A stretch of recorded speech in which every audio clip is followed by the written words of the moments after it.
Good morning, strangers! Today we're back playing Super Robot Wars Original Generations, which is a game with robots in it that we play, and we fight stuff. Fun fact, by the way.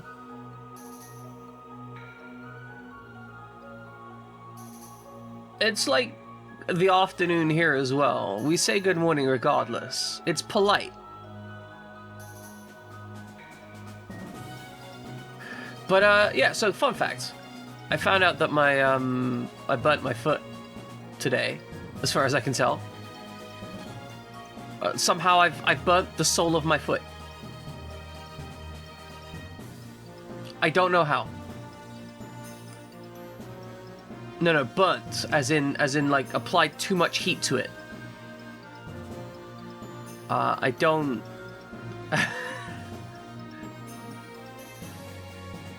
Apparently I did it while I was sleeping, maybe? No, it's fine. I understand, Cubicle. You don't pay attention because you think my stream is trash. I get it. I get it. Now, we need to get another level on the Fina. But aside from that, we're kind of open. He's actually said I butt my foot. No, burned, as in... It's crispy. But the issue that I have is that I don't know how I came to burn my foot. It has an injury on it that is similar to a burn. But since I don't know how, I'm a little bit worried that I've given myself a chemical burn or something.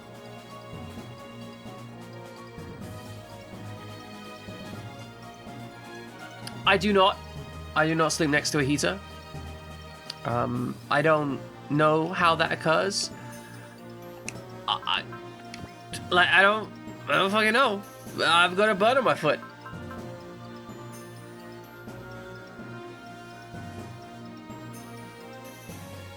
I don't have any carpets, so that's less likely. Not impossible, like maybe I did it on some other fabric. But it's definitely less likely on the basis that I don't have any carpets. It's fairly likely to be some kind of skin condition, as I'm pretty familiar with burns. Mostly due to the fact that I've experienced a great number of them in my life. It definitely feels like a burn, and the skin has a similar texture to a burn texture. It's possibly some kind of chemical burn. Like, that's not impossible.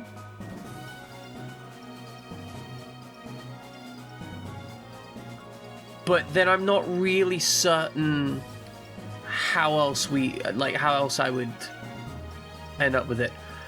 It's on the wrong foot for the pedal. That's the weird part. If it was on the pedal foot, I'd be like, it's probably just like some kind of abrasive burn from pushing the pedal too much or whatever. I mean, it would be weird that it happened today when I don't think I was using the pedal yesterday because it was my day off, but it's a potential outcome. Definitely true. I do deserve to go to hell.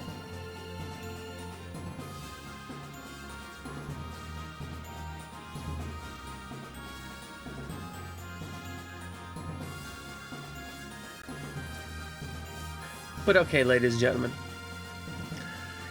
let us find out what the hell's going on this week.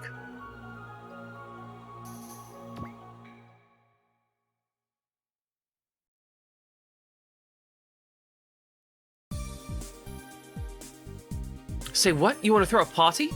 Yeah! Our mechs are getting their final tune-up, so I figure it's as good as time for any for a pre-battle send-off. Is it really appropriate at a time like this? There's times like this where it's most appropriate, silly. No better way to improve solidarity, I figure. Yeah, whatever. You just want an excuse to drink. You're onto me. We need some food dishes then. Yeah, probably. But all I'm good at is mixing drinks, so you can handle that part, okay? Oh my god, I hate people like this. I hate people that just volunteer you when you try and give useful advice. You're like, oh yeah, we'll need to do this and this and this. And it's like, okay, it's your problem. It's like, fuck off. I didn't volunteer to do that. How fucking dare you? How double dare you? How triple dog dare your bullshit? I am not here to enact your plans. You're the one that wanted a party. Sure thing. In that case, I'll cook a Chinese dish I learned from my mother. Care to lend me in the kitchen, Leona? Ow. What's mean? Why me? Well, you're like Miss Perfect, right? I bet your cooking skills are amazing. Oh, fuck off with that too. Number one, she's not Miss Perfect. Number two, just because you're good at one thing doesn't mean you're good at another thing. Number three, I just don't fucking like it. Just pure emotion level, don't like it. Fuck you.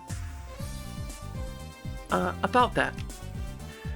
If I call in help from Kasher, Latun, Garnet, Ayat, and Rada, we can make a full Chinese, Western, Japanese, Western, Chinese, Korean, Indian feast. Wow, that sounds fantastic. I'll secure the venue and the ingredients.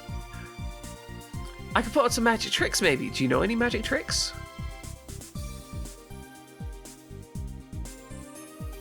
What's wrong, Leona? You're fretting. Nah, Indian food's delicious. Absolutely fucking love Indian food. I am firmly of the belief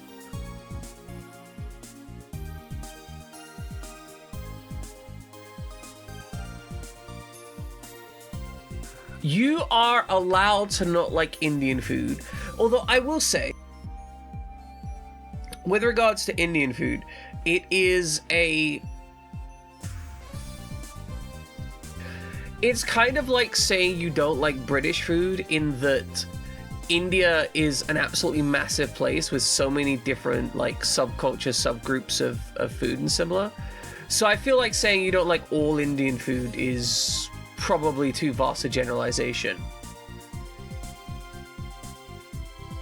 Also, welcome in, Fried Chairman.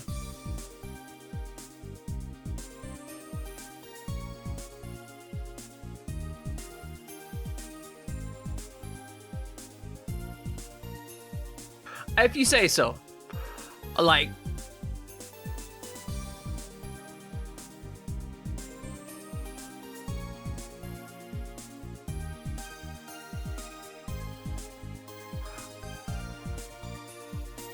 I feel like this is one of these things that, like, it's a subjective experience anyway, so there's not really much to say. If you don't like it, that makes sense. Or that's understandable. Yeah, no, I get it. Right?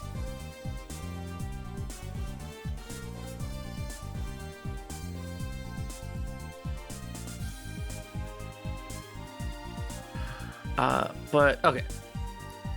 Oh, it's nothing. Are you sure? Okay, then. I can't wait to try some real down-home German cooking.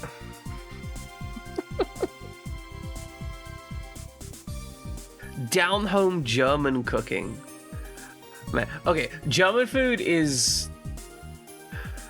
I enjoy German food, but German food is one of those, like, broadly hyper-pragmatic foods, in my experience. Like, French food tends to get... Did I say hi, Nix? I hope I said hi, Nix. Hi, Nix. I hope you're doing well. But German food is one of those things that is broadly hyper-pragmatic, in that it's all very... It tends to be very straightforwards. Pretty good tasting, but, like, blunt. French food... like, French food, in my experience, is an experience of people, like, overcomplicating food to show off. That's what French food feels like. That ain't to say it ain't delicious, right? I just feel like, in my experience, a lot of French food is about carefully using a relatively limited set of ingredients to do just completely insane stuff that takes, like, 15 hours to make. Like, there's a potato dish, and I cannot remember the exact name of it, but it basically involves carefully slicing potatoes into essentially hexagons, frying them on each end in like a pound of butter, and then steaming them slowly. And it's like, yes, that does taste absolutely delicious. No doubt about that. 100% delicious. However, probably would have tasted also good if you just roasted them in some fat. But like, that's kind of what a lot of French food seems to me. It's like they always take it that extra mile, and I both respect it. All potatoes do taste good, it's true. But yeah, I respect it. But learning classic French cooking, or I guess practicing classic French cooking, because I do know some classic French cooking. Not for me. I'm not into the whole classic French cooking. We are discussing food. Apparently Cubicle, not into Indian food.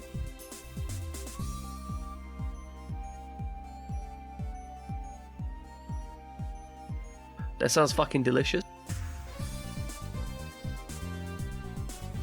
For breakfast today, I had caramel ice cream. That was breakfast, caramel ice cream. I was just that kind of day.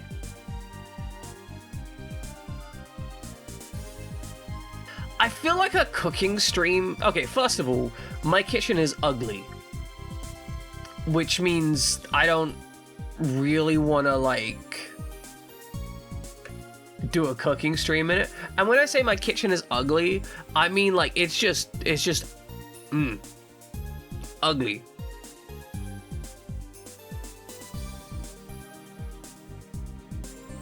Can we disable the chat? We cannot disable the... I've tried. There's no way to remove the chat box.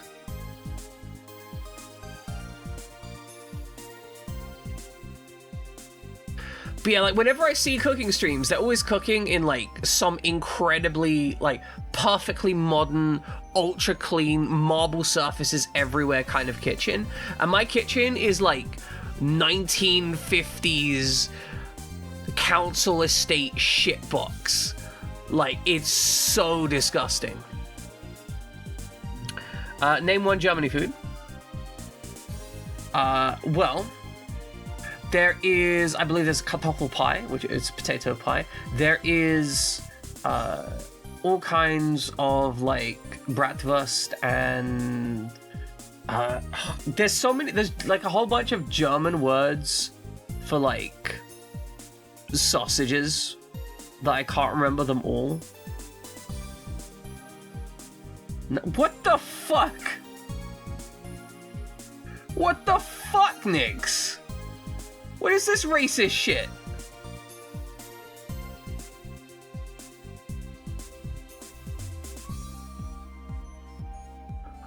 It is very important to be clear that Germans are not Nazis.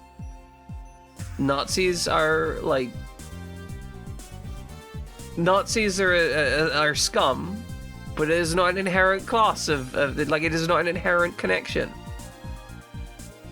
Fucking hell.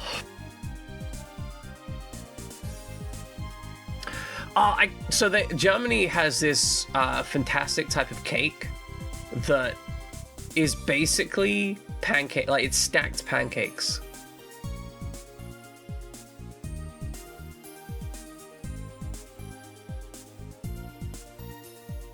Stolen. I don't know stolen off the top of my head.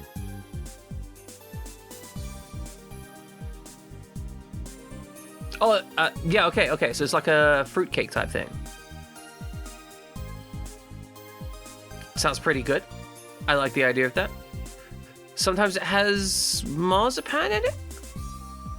Seems cool. Obviously, there's sauerkraut, right? Like, that's the classic German thing. Although, I'm gonna be real here. I prefer my sauerkraut Polish. I know that might be a big issue, but, like, when I get sauerkraut, number one, I get it with carrots in it, and number two, I buy it from the Polish store. Because that's just how I rock with the sauerkraut. Yep, carrots. I mean, so it's cabbage and carrots. It's not just carrots. It's like cabbage plus carrots, both in there. Yeah, so I think one of the issues with German as a language for non-German speakers is the amount of like compound words.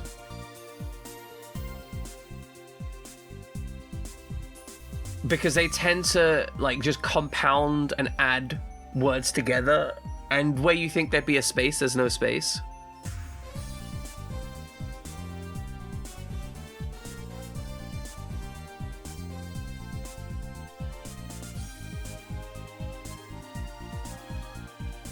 Well, I'm sorry, Cubicle. You can always just leave the stream if I hurt you too much. But it's okay, Nix. I understand. You made... You tried to make a joke, but it didn't land. Or it wasn't understood the way you intended. Because what it sounded like is you were suggesting that Germans were just Nazis with potatoes. Whereas your intention was to say, as far as I can tell, that you were going to eat Nazis with potatoes. Which, you know, is a different consideration, but you shouldn't eat Nazis. You might catch something. I don't know, Nix. I thought maybe you were getting better about killing and eating people. I thought maybe we were seeing some improvement in you. And like, I'm...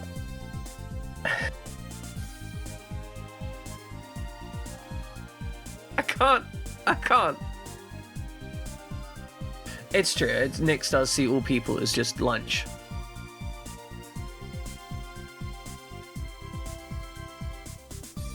Speciest? Well, look, okay.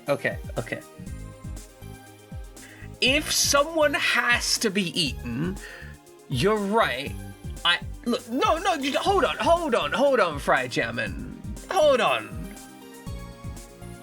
The fuck you mean she's gotta eat humans to survive? You don't know that. You don't... Maybe there's vegan Rachne out there. Did you think of that? Like there's... Maybe she don't need to eat them. A vegan spider's puck. Like, you don't know this. You're just making assumptions. It's fucking ignorant, right?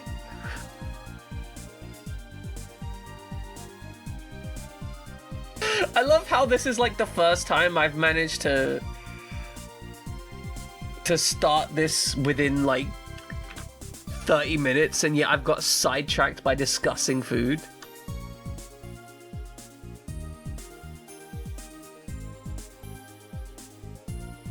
You're what now? You're Negan?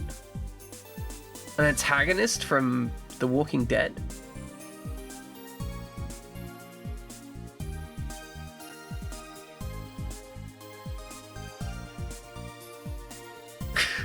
Nix, it's okay. Oh, it's your middle name. Okay, cool, got it. Great, your middle name. Bad guy from The Walking Dead. Got it. Nix. It's okay, I misunderstood. I misunderstood. I thought you were saying some like unhinged shit. I was incorrect in my understanding of what you were conveying. You're not in the wrong, it was just a miscommunication.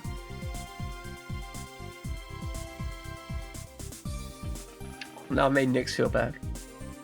I'm just alienating my viewership. First Cubicle telling him that he needs to eat more Indian food. Now Nix telling us she's just fucking racist. Shit. Everything's going wrong. I should give up streaming.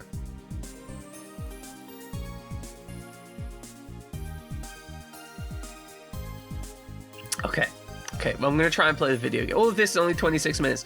I mean, like, 7 minutes of that I wasn't even streaming, so it's like 19 minutes. How to destroy your streaming career in 19 minutes or less.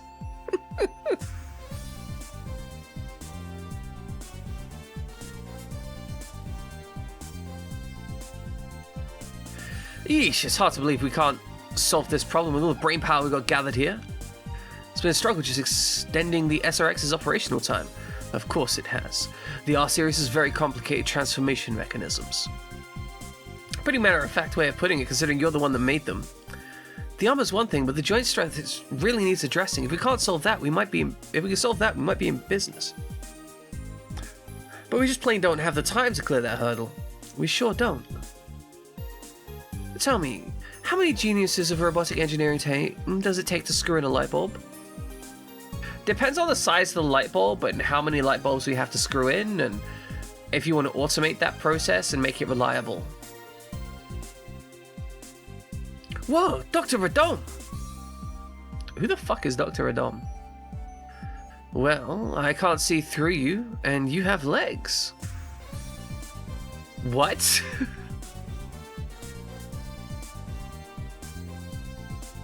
Sorry, can anyone help me pause this line? What the fuck is he saying? I can't see through you, and you have legs.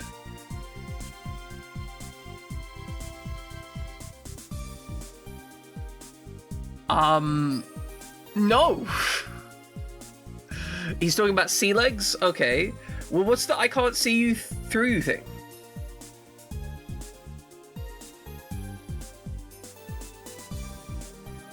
He has a leg okay, he has a leg fetish, but also he has a an opacity fetish? Is that also like, I can't see through you and you have legs? That's my fetish. I love women I can't see through.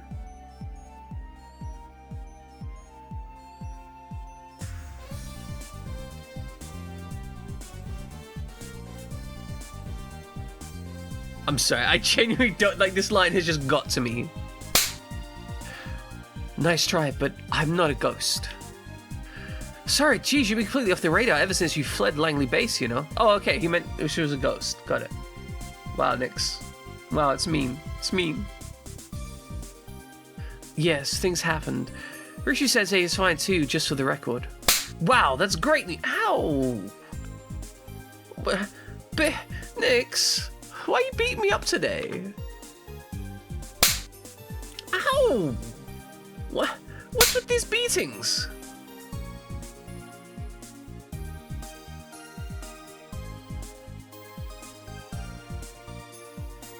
Why are you so mean?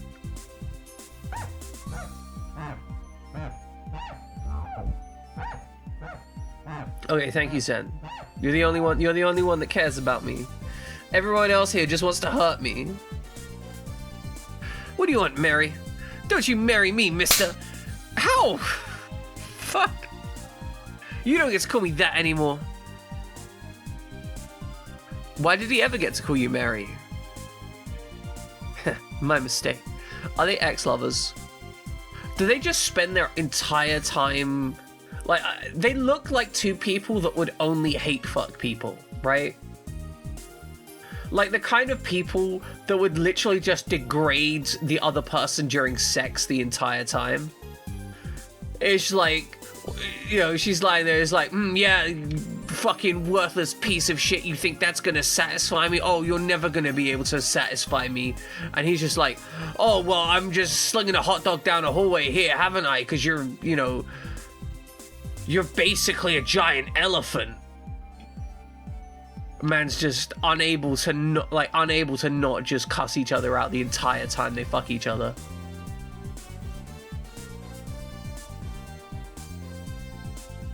And then they finish, walk away, and it's like, you know, I guess that wasn't bad. For an engineer.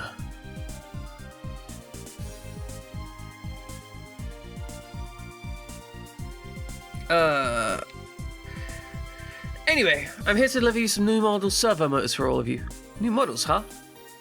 Yes, I designed them for the Gespenst Mark III. Lucky for you, I have several spare, and I'm handing over them free of charge. They should be enough to improve the durability of the SRX's joints. You mean we could increase the SRX's total combination limit? By a certain amount, yes. Oh, did I mention I already standardized the motors to fit the SRX properly? That's also free. Wow, that's a huge help.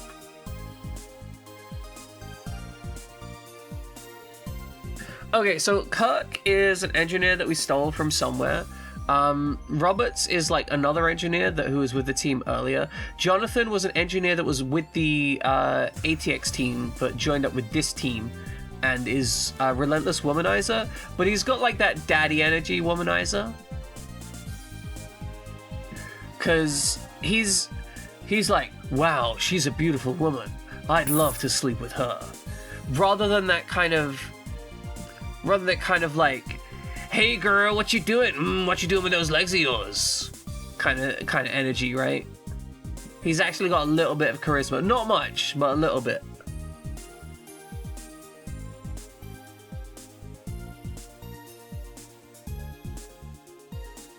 No, see, it's different because he does it with every woman he comes across. That's the difference. Oh my god. Oh, this fucking 1-bit meme is hilarious. I love it. Oh, please, I'm just throwing my rivals a scone. A scone? A scone? Why are you throwing them a scone? What the fuck do you mean you're throwing them a scone?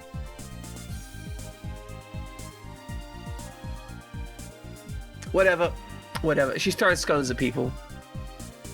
You mean a bone? Ahem. Anyway, I'm not doing it to help you, Dr. Hamill. Oh, maybe she said scone because she didn't want Jonathan to talk about bones. Because otherwise Jonathan would make some comment about how he'd love to take her bone. Yeah, it is an unofficial translation. It does appear that in this case it was just Marion being incorrect rather than anything else.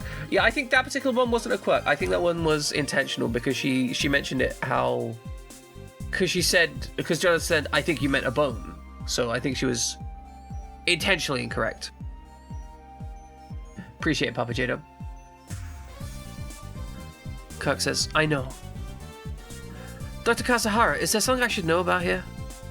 Oh, those two have been rivals since their days at Mao Industries. I know that much already. Oh, you don't know their history together, huh? History? Would you believe that those two used to be married once upon a... I was right! They were hate fucking every single night. By the end of their relationship, 100% hate fucking.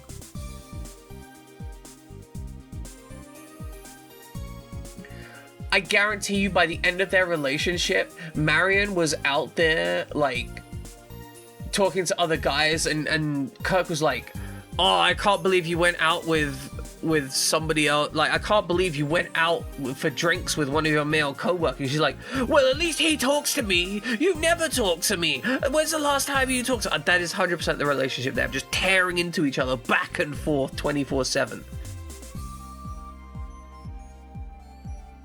Say what?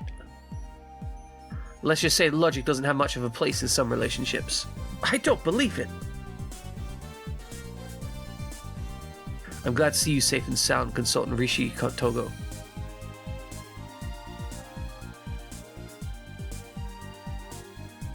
I have heard many rumors of your team's exploits, and those of my pupil Sangha. New characters. What do you got to tell me, Nix? We had problems, but we tried to understand what the commander was trying to accomplish. Good. I'm content enough knowing that my pupils didn't have to cross swords at the end of the day. Yes, I remember Kane. You did tell me about them. You also sent me a thing about some very specific points about the character model. And the song has a deep foot. Everyone, this is Nyx's natural habitat. She is utterly obsessed with some anime boy. It's kind of adorable. She's just fangirling hard.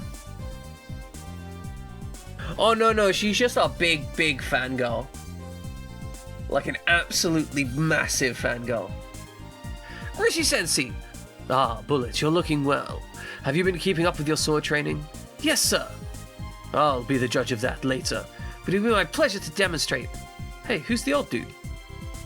He's a consultant from the Tesla Reich Institute.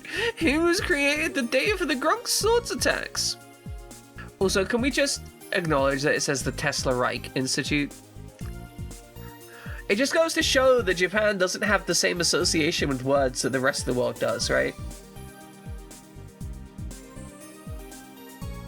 You saw the same thing when it came to the outfits in the original Gundam series, because the Far Side, the what are they called?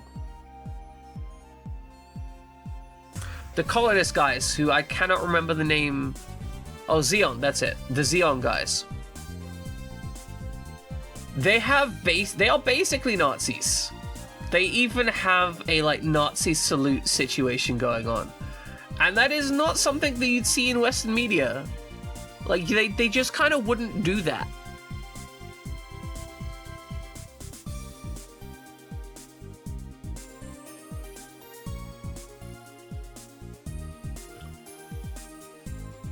I can understand some people have only eyes for certain attires.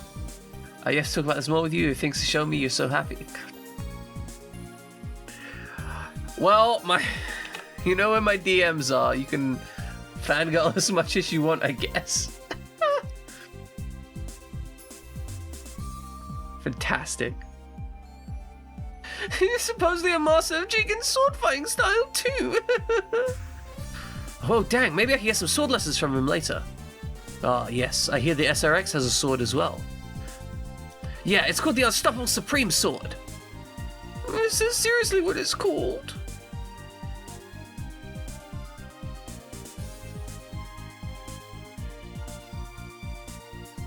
We do not support fascists in general rule of thumb, but I think it's worthy examining the cultural differential between media viewpoints and why those viewpoints exist.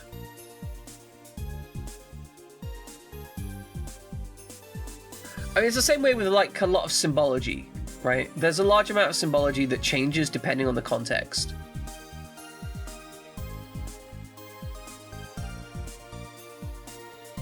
Well, I named it. Cool, huh? It's like a super robot special attack. Yeah, totally. I wish I had a super robot was worthy of love and care. The Unstoppable Supreme Sword. Quite the grandiose title, isn't it? I like your style. I had a feeling he and Sensei would hit it off.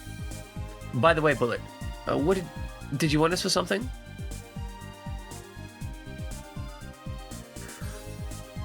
The only food you have at home is deer genitalia flavored lollies. What?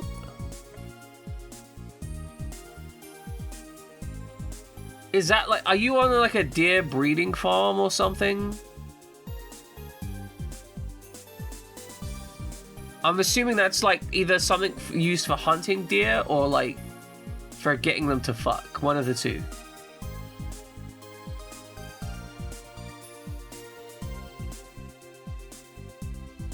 I think technically musk isn't exactly deer genitalia, but I know what you mean.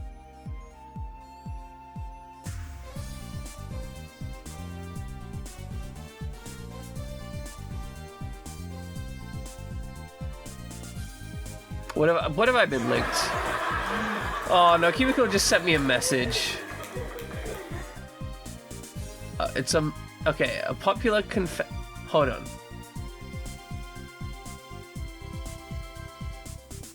Hold on, no. Hold on, what? Y'all, what the fuck is going on in Australia, guys?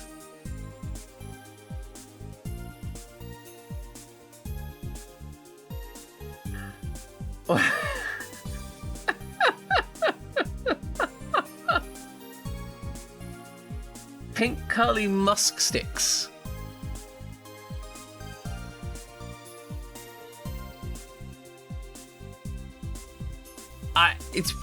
Okay, hold on.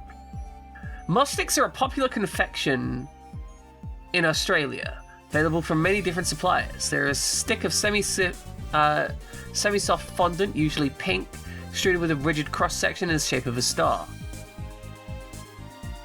The flavor and aroma is quite floral, reminiscent of musk perfume.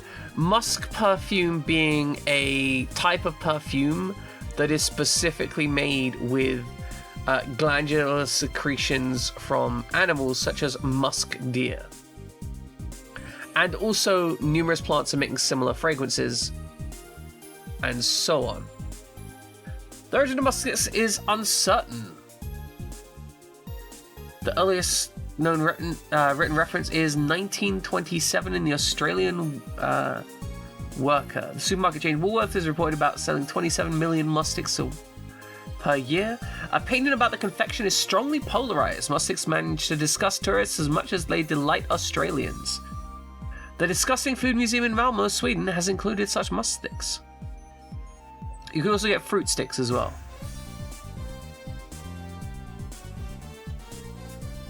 Fucking amazing.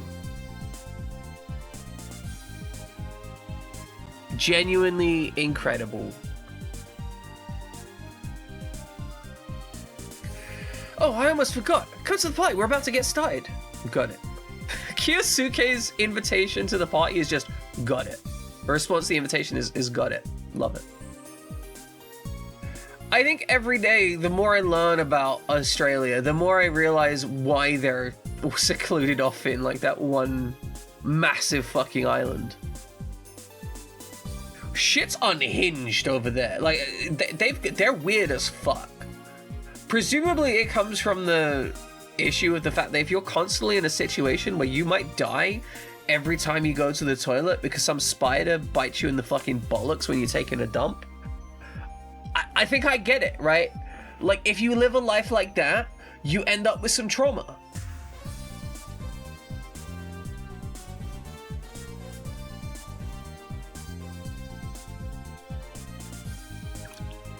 I mean, I think that's reasonable. Like, London's kind of a shithole if you're not wealthy.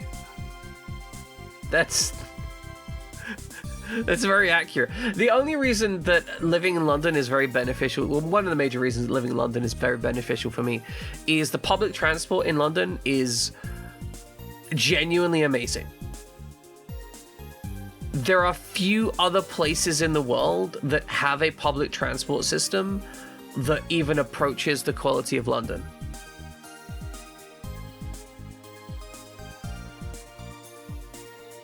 The cassowaries are terrifying on an emotional level. Like, they're like, ostriches kind of terrifying. Cassowaries, they don't make sense.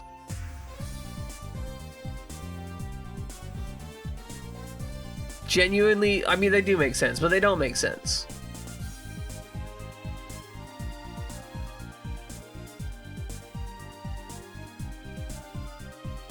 But yeah, I don't ever want to be in a fight with a cassowary, or an ostrich for that matter, or an emu.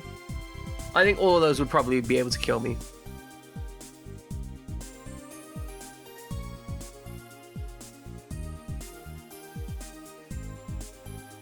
We do have some people living here. That is a factual statement. There are people living in London. Some of those people are good. Some of those people are politicians.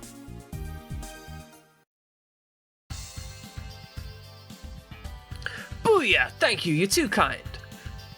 Nice sing voice you got there, Giada. I'm assuming he's just radioing in here. Yeah, thanks. The curtain call will have to wait until after the operation's over. I never knew Giada could sing so well. He claims he almost made it big before joining the military. That explains it. He'd definitely make it if he went pro. Ladies and gentlemen, we have two lovely ladies about to enter the box of shish kebabification.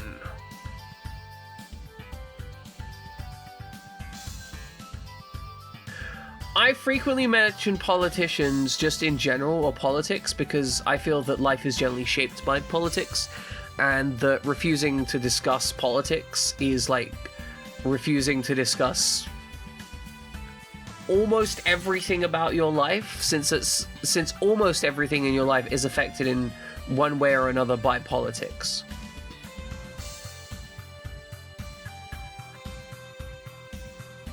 Let's give a big hand to Lieutenant Garnet Sunday and excellent Browning. Yoo-hoo! Lads.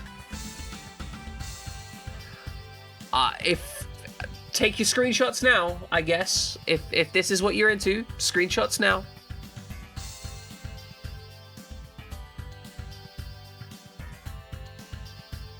I fucking love the anime drill hair thing. It's so cool. Howdy. There's two of them now.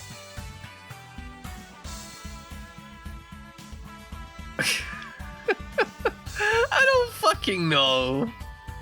They're at a party or something. Holy crap, what are they wearing up there? Bunny girl outfits.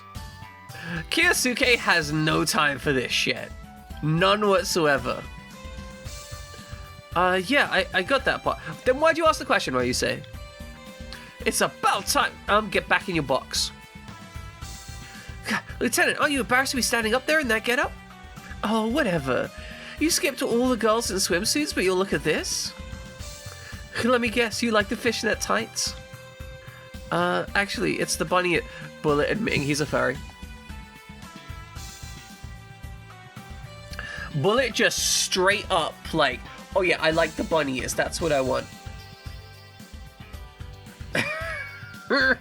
Fucking hell.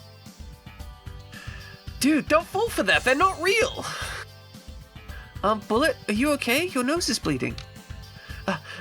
Anyway, Lieutenant Kyosuke, are you okay with this? There's no point in trying to stop them. Just let them do what they want. Oh. Tatsuko, are you gonna do that trick or what? Right. Okay, guys, eat up. There's more where that came from. Fantastic. This could put first-rate chefs to shame, Rio. Agreed. I'm impressed. Some high praise coming from you, Lieutenant, right? Here, have some of this too. This is something Un and I cooked up. We call it Calamity Curry. That is a concerning name. Let's see here. What's wrong? Sorry, need water.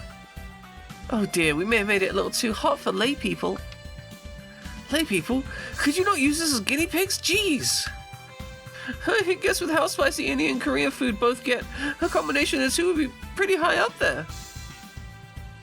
Curry first, calamity later. Jeez. I mean, I guess. Tatsuku, you... Bro, what the fuck? Tatsuku, your skewer is poking me. Huh? That's strange. Did you put on some weight, Lieutenant? I think you're using the wrong skewer, Tatsuku. Oh, dang, you're right. This was the unrigged one. Man, that's a letdown. I don't believe this, and after all that trouble I went to getting dressed up. Oh, come on, Garnet. Oh, wrong voice. Oh, come on, Garnet. Ready to move on to the after party? Totally. That's where the real fun is. Hey, Russell, where's Leona? Oh, do you know where Leona is? Not really. Oh, she's in the kitchen. She's been working on something by herself. I hate switching between all these voices. There's like 12 characters in this scene. It's a fucking nightmare. I saw something fishy. I don't mean literally. Is she okay? There's Kashoya to consider, but I'm sure Leona will be fine. There she is now. I've been waiting to try Leona's cooking. Yoink! Hey, wait! What's wrong? Tatsuku!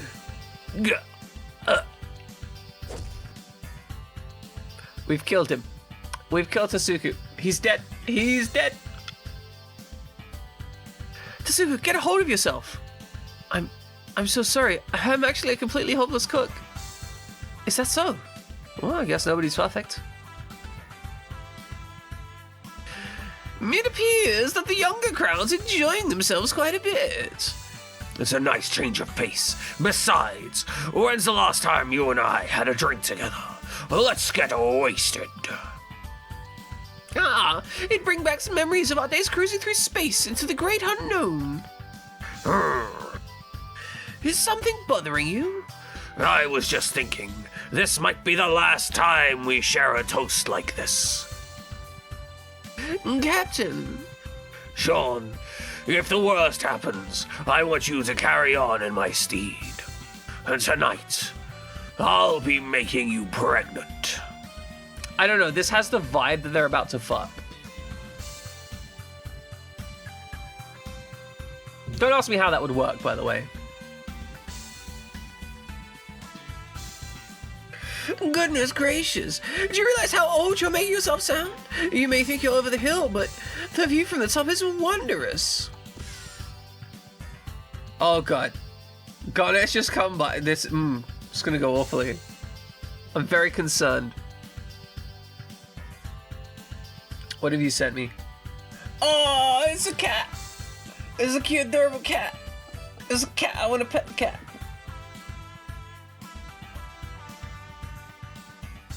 Ladies and gentlemen, Nix has sent me a picture of a cat. It's a beautiful, wonderful, happy cat. Well, actually, the cat looks kind of grumpy. The cat looks kind of pissed that a picture's being taken.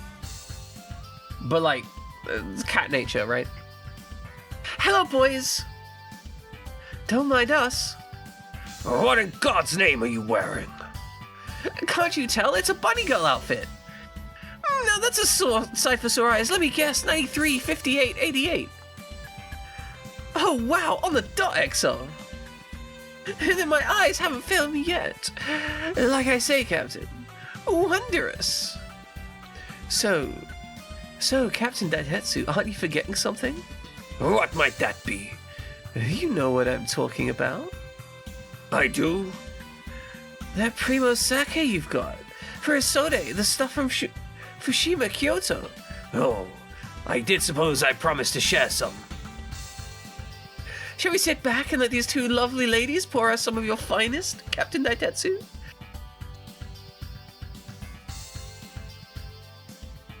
I love how there's the assumption that they're going to pour alcohol for them. Yes, quite.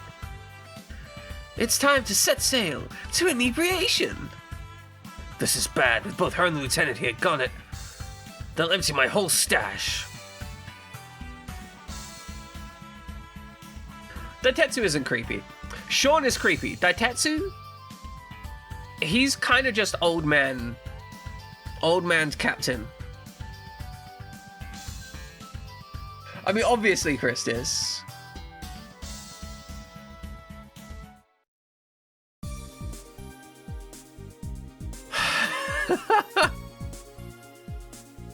Ita looks like he's just, like, absolutely been ruined.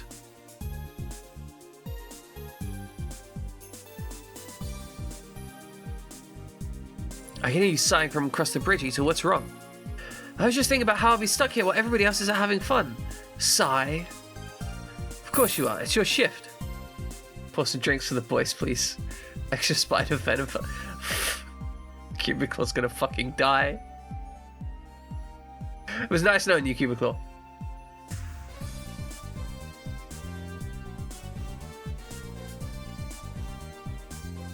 I was so pumped to try An's Korean dishes.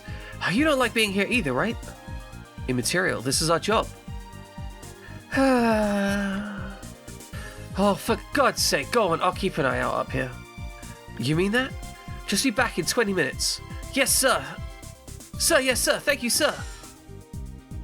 Yeesh. What's wrong, Ita? Get a move on. Huh? Oh, Lieutenant Colonel Lafina, ma'am. Sorry, I need to understand something here, which I'm struggling to understand. Tetsuya is the first officer on the Hagane,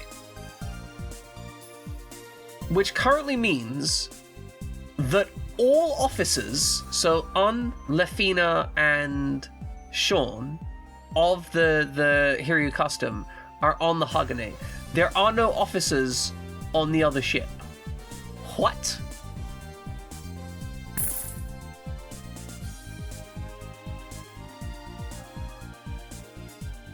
I will indeed fully refund you, Cubicle. I have now refunded you all money you have spent on this game. Not on my stream. The stream is separate. But the game, I've refunded you that instantly.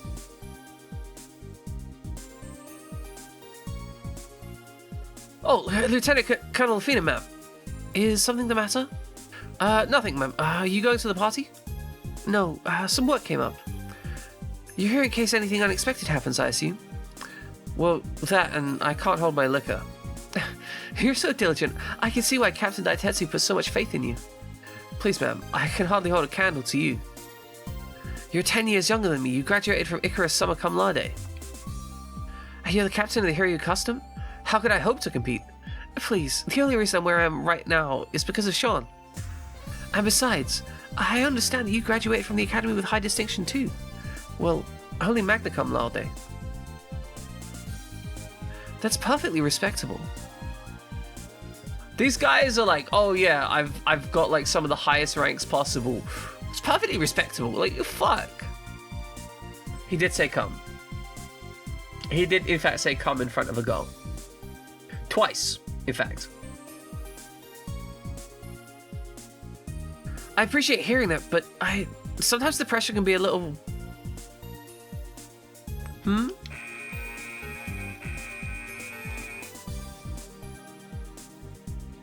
Real men always simp. You're not a real man unless you simp for every woman you come across.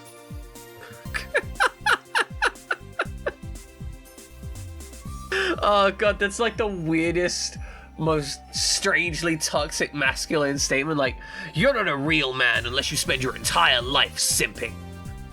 You were born... I was born of the simping, molded by it. I didn't see a man until I was already a man. I'm sorry, I don't even know what the fuck I'm going for here. Oh, just the idea of any women in chat must simp immediately. No, bad cubicle, bad.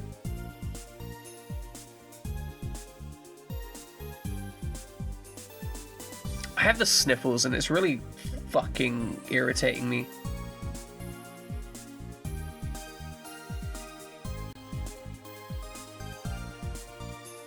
It's the enemy!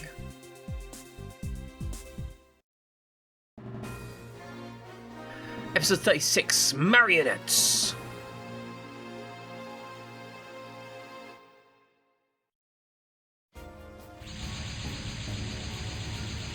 Alright, Nix, I hope you rest well. The girls will have to fight in their bunny suits. That would be interesting. Man, why do I gotta wait around in this dump? Not to mention, being stuck in this... with this is total bullfest. Not to mention being stuck with this total bullfest cyborg. Galin, or whatever his name is. Ugh. Some live fire would liven this place up. Ugh. Huh? Alright, we launched the Hiryu Custom.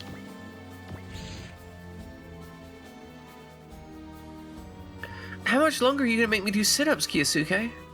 Till you work all the alcohol out of your system. What are you drinking too, Kiyosuke? Yeah, oolong tea. Man, talk about Boy Scout. What about you, Lieutenant? Where's your sit-ups? I wasn't drinking alcohol, that was iced tea.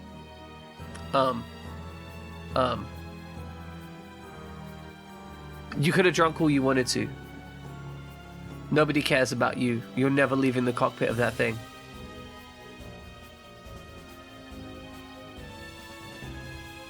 Oolong tea, look, tea in general tastes pretty good. Wait, what? Wow, you're not even lying to save face? So much for looking mature there, Lieutenant. Mind your business and get back to sweating out the alcohol, Bunny Brigade. Roger, I guess I'm not gonna have time for a shower, huh? Oh my goodness. Somebody's into that. Launch as soon as everything's ready.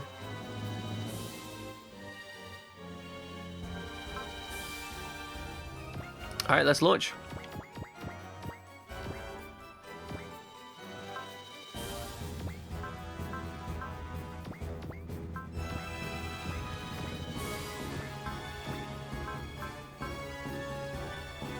Okay, we can launch one additional unit. Who am I looking at?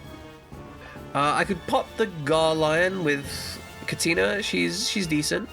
Leona's got the Armor Lion. She's this Armor Lion is good.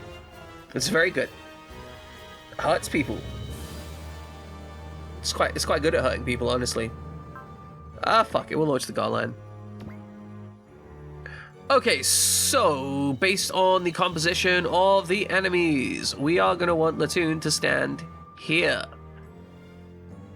Ideally, I think.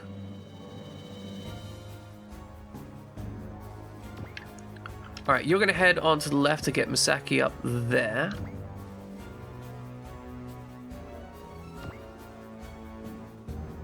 Uh, 6 hours of stream, and I've had like 15 streams, so it's over 100 hours, I think. Like, well over 100 hours.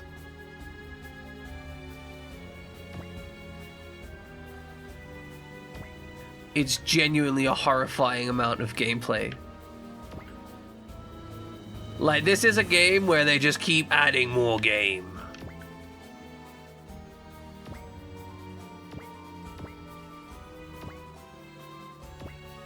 Okay, both these can fly.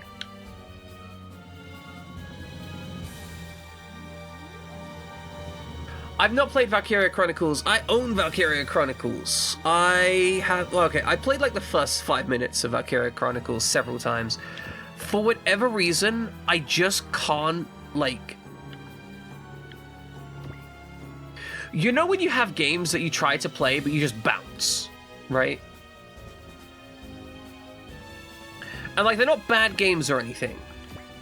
You know, you want to play them, but every time you spin them up, it's like some shit happens, and you're like, oh, wait, never mind, I need to... And then you're out of it for, like, 6 months. That is the issue that I've had with Valkyria Chronicles.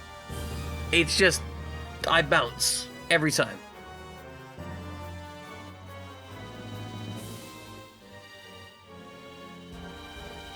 Interesting. I've had the same deal with Dishonored. I have started that game. See, the thing is, I've started that game. I've enjoyed that game, but I've never completed it.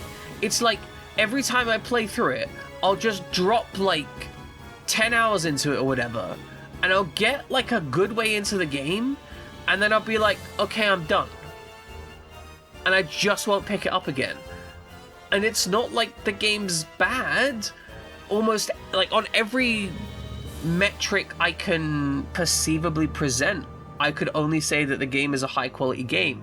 However, no matter what, I just can't seem to bring myself to actually fucking enjoy it.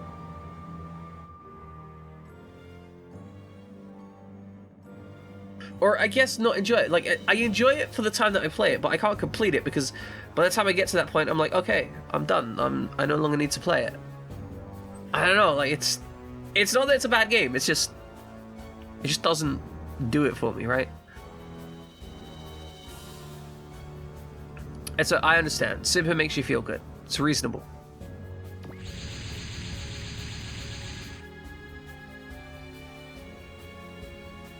It's about time! Huh? Why didn't they attack the base? Probably trying to avoid unnecessarily reducing our strength. Great, so they're showing off how superior they are. I feel insulted now. Time to see if you can crush out some of the sources of this stupid headache. Okay, clear them out within 10 turns. Do not get the flagship destroyed. Destroy all enemies.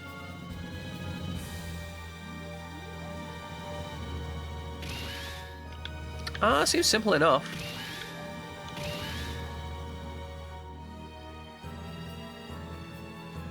Okay, so we've got these two flyboys. Also, I just want to acknowledge something here.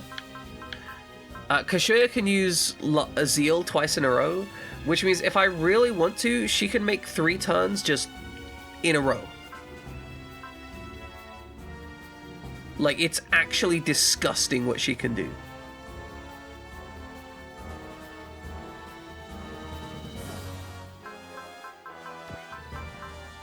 The only thing that kind of is an even slight downside is that she's a bit slow.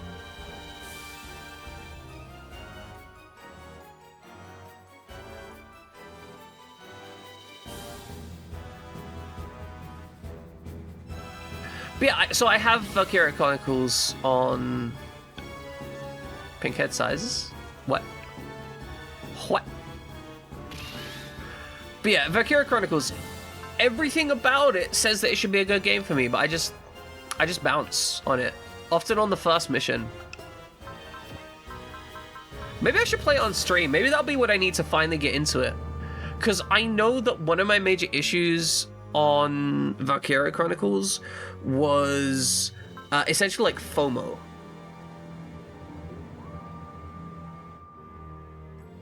In that I always felt that if I wasn't 100%ing the mission, I was doing it wrong. And then I felt like... how to put it? I felt like I had to get a guide to 100% the mission, and then I felt like if I'm 100%ing a tactics mission by following a guide to the letter, then I'm kind of not really playing the game, right? It's like playing a puzzle game with the puzzles already solved. That seems like a really dumb way to play it. And then once my brain got to that, I'm like, well, why bother playing it? And then I stopped playing it. So, like, it's very much, like, I should enjoy it. Yeah, no, Cubicle, I completely understand that that's the intention, right? But the way that the game made me feel like I wanted to 100% it on a first playthrough. And it basically led down that kind of, like, mental chain of, like, I want to replay this mission repeatedly until I get it to 100%. Well, this is really difficult. I'll check a guide. Okay, I'll use the guide to get the 100%. Well, if I'm getting the guide to get the 100%, then why am I playing the game? Because the guide is literally just a step-by-step of how to beat each mission. And then I'm kind of like, why am I doing this? Why am I bothering, right?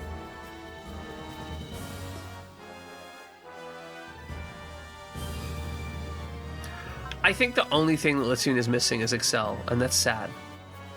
Because she deserves to excel. Okay, so we want to get over here. We want to get Latoon, like, here, because then she can weaken everything and just destroy shit. Latoon's got some upgrades, by the way, in case you weren't aware. Latoon has the upgrade of having more damage. That's it. That's her primary upgrade, more damage. It's kind of terrifying.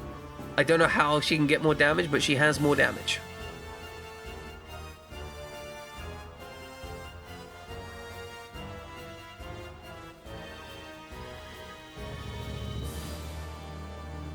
Yeah, so it does depend on the game a lot, how much I worry about getting 100%.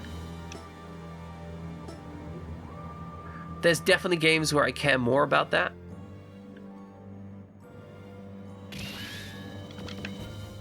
Okay, you need to get your butt up here. You could zeal. Like, if you zeal first turn, you could probably be in range to hit someone. But then again,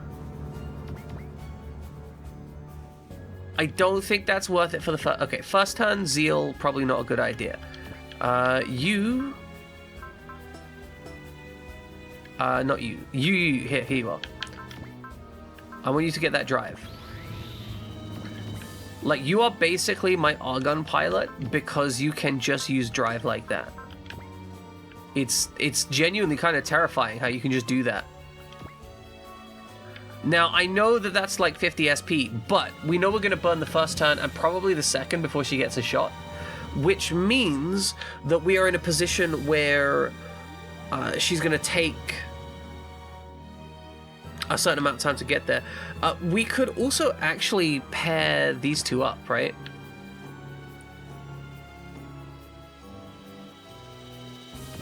Like, on the next turn, they could pair up and just trash stuff up there.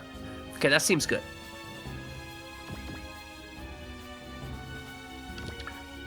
Wait, no, we don't want to do that because we have Excel.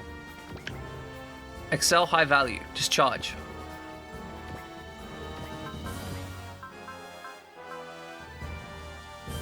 god, this costs 40 SP to get 10 will. Like, it's kind of worth it, but kind of not.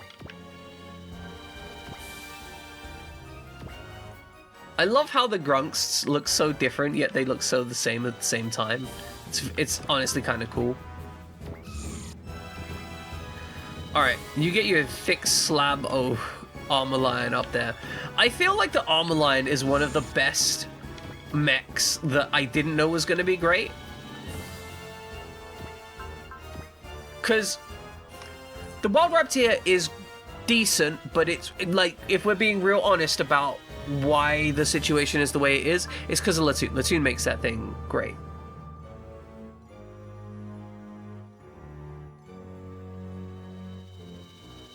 See, I understand the affection for the crossover series, 100%. I get it. I am not...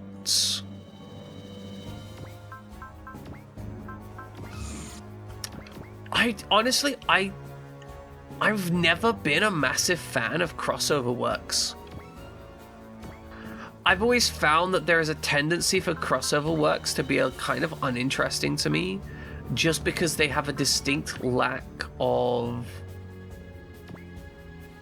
They tend to have a lack of cohesion, right? It is very difficult for a crossover work to have good cohesion. Gurren Lagann, love it. I 100% love Gurren Lagann.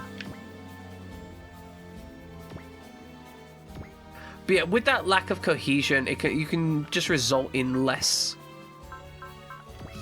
overall interesting to me story and narrative.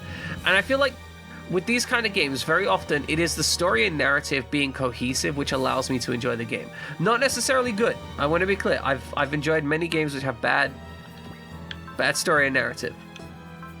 But it being cohesive is important for me to be able to enjoy stuff.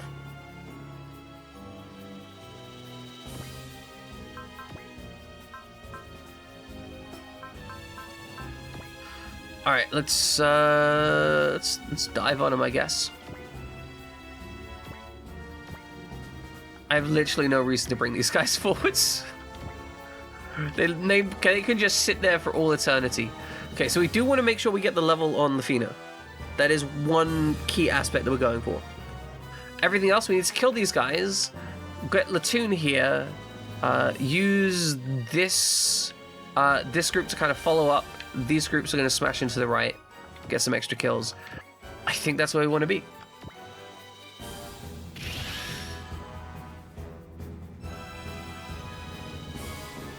But to be clear, I've also have more of an affection for the real robots type situation for certain.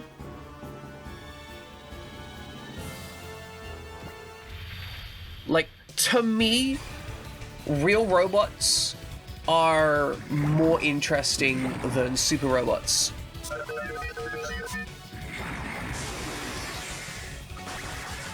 Like, even if those real robots are a little bit, like, out there. For example, Gundam, right? Gundam, broadly, most of the mechs in Gundam are in the real robot kind of space, right?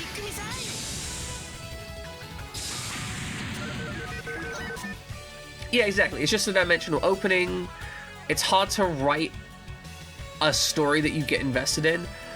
So one of the reasons I don't like a lot of comics is a lot of them have like parallel universes, and it feels very difficult to care about something that has parallel universes because I end up feeling like nothing really has narrative weight. It's the classic issue of like, you know, oh, if a superhero dies, don't worry about it. They'll be back alive in like 12 episodes or 12 issues. Like, no superhero ever actually dies permanently. I'm certain there's some examples, but, you know, it leads to it decidedly lacking an amount of narrative weight for me personally. I did not realize that was not going to work. I thought that he was going to be able to attack there. He was not able to attack. And that sucks.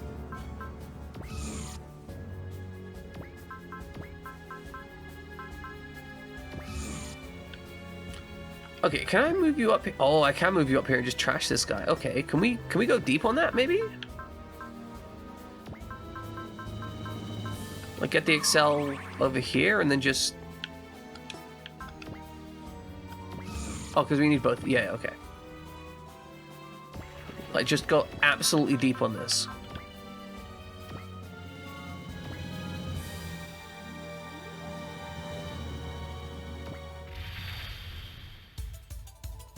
Whoever told me to give the Altizen a couple upgrades, I think it was nice ages ago. 100% accurate.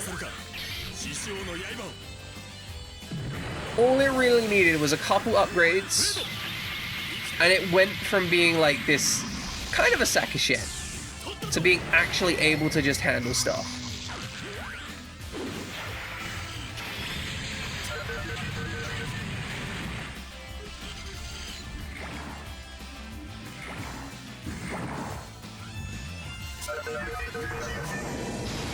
God, that beam lasers things look so cool. Beautiful. 10 damage apiece.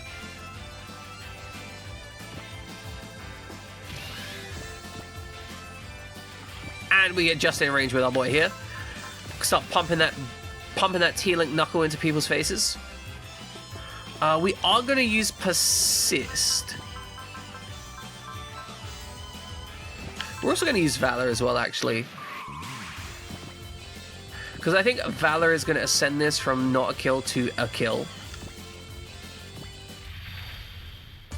And the hit chances mean it's fairly unlikely we're going to get absolutely ruffle stomped by this. Also, I love the fact that we have a bridge thing on this. It's so good. Bridge background, top tier.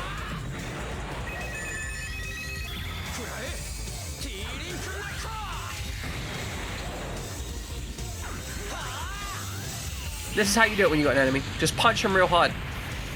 Their guts just fall straight out. It's like they're not even using them.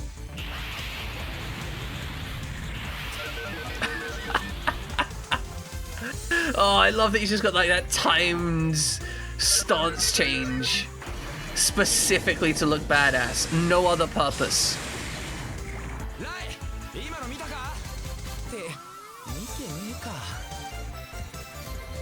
They didn't see any sweet moves. They cannot see sweet moves.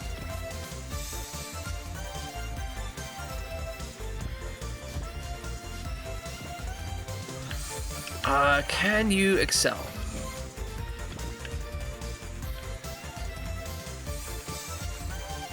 Okay, that puts you in range, which means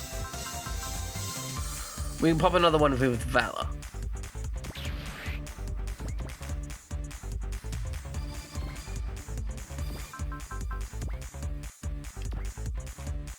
Oh, that hit rate kind of sucks. Like, it's not a good hit rate, if I'm honest.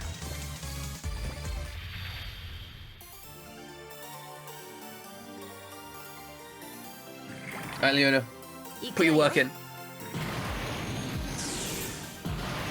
Now, if I could just have like 6 more of these armor lions, I think we'd have solved some problems. Oh, so close to the kill.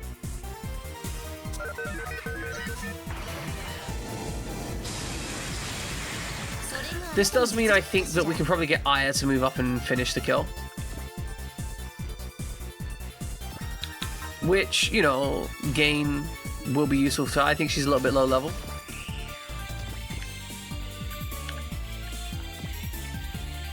She cannot finish the kill. I really should have done something about that first. Well, shit. Could she get closer if she goes this way? Nope. Okay, well, that's unideal.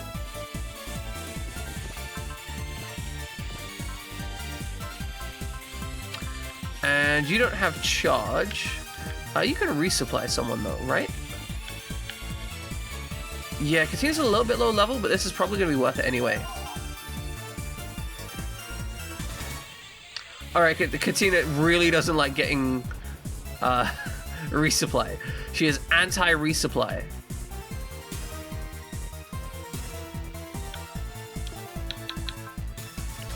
Okay, so join with you.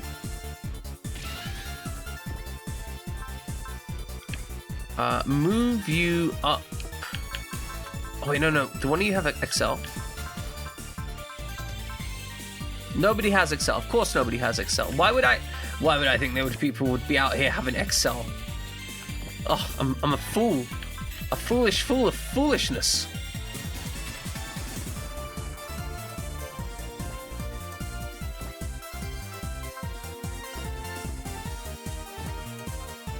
Okay, so you can hit with the Rush Saber. Yeah, so you know what? If we take you and we give Rio focus, then we move up and engage, we should be able to hit... we should use this instead. Because otherwise, because we're using the bombs. If we use the beams, it'll get the advantage of being underwater, but low altitude bombs should be fine.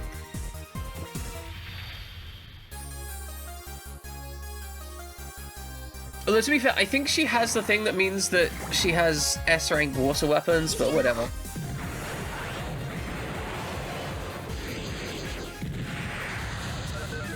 Yeah! Underwater bombing run! Hell yeah! And also a big stab.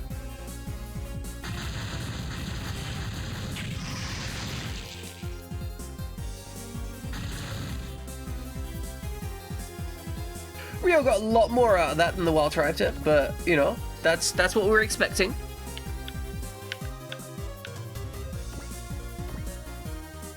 We need to get you up here slowly but surely, eventually.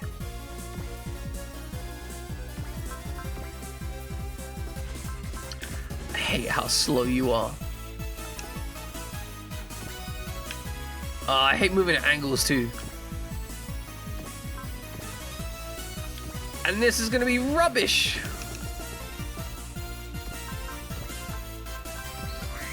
Okay, come on, look, you can do fine. Just get up here, kill some people, do a good job, do something useful. That's all I'm asking.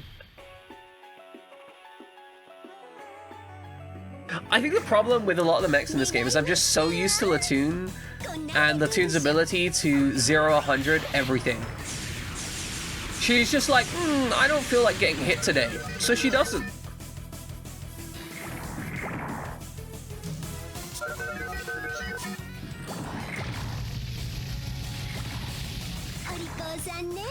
That was a very low value everything there.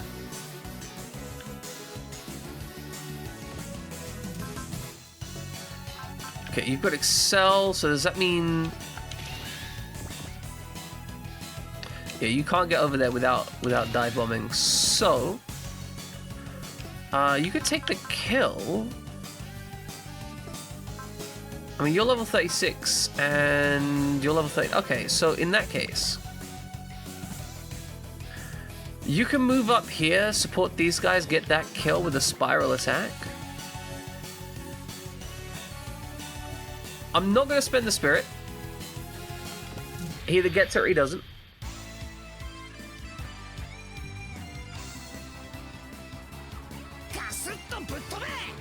God, that thing was so goofy.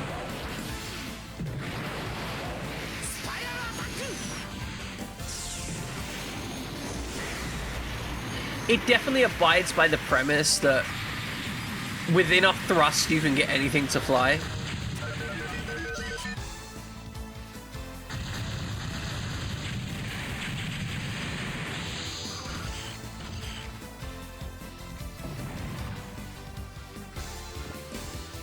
Good, got a nice level up there. We're going to move you up to... Oh, we could actually get a kill here. So if we go here, we can double them up next turn and get a kill. This might not be a kill if I don't use Valor. Am I willing to take that risk? Is that a risk? I wouldn't have to use Bullseye. It's definitely not a great outcome. I think it's worth using Valor to guarantee this kill so we can clean up the kill next round. And we specifically want to move here so that we can teamwork. Okay, so this should guarantee the kill. And that is going to leave us the option to just crush in next round without too much issue. Okay, so we've got the pair up on the left available, we've got the pair up on the right available. Oh, are you serious? That's how much damage you do with the Valor? God, come on. Like, it's a giant laser cannon, my man. Please. I understand you're not the greatest with a laser cannon, but come on, please. Like, my man. Well, that was a waste of spirit.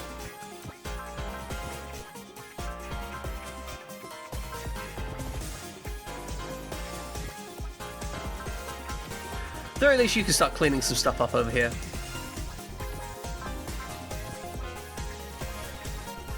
Or not, as the case may be. The plan is big scoop tomorrow. That is true. That is the plan. So don't miss it. Or you'll be sad because, you know, you'll miss the big scoop. Hopefully we're going to be completing that game tomorrow. I don't know if we can, but I felt like we were a little bit more than halfway through the game. So I've got the feeling we're going to be able to complete big scoops tomorrow.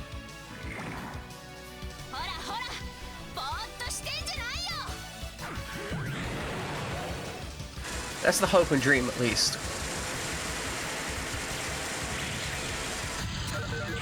Okay, good. We actually got a kill there. Thank you.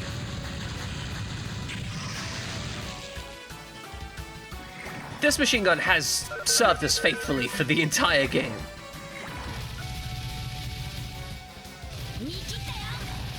I really appreciate when a game goes, hey, you've invested heavily in this resource. It's okay for you to just use that. Like, you don't have to abandon it at some point. You can just have that. For as long as you want it. It's all yours.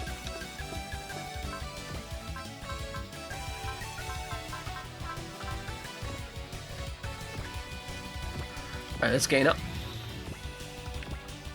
Gain up, move up, execute.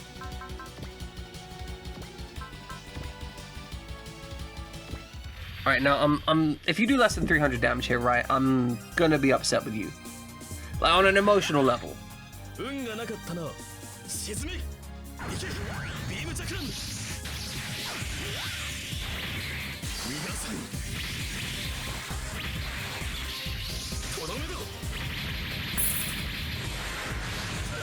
Alright, keep it cool.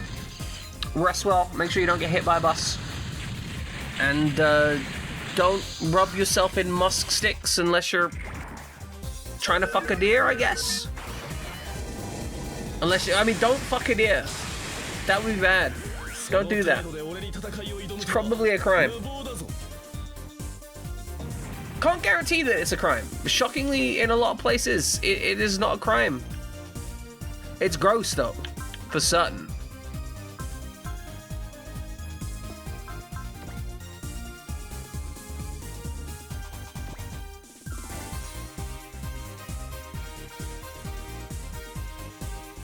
Okay, here's a thought. Do we put Rada and Garnet in the jets, give them both the resupply things, and then just make them as fast as possible resuppliers? Is there any reason not to do that? Like, resupply good.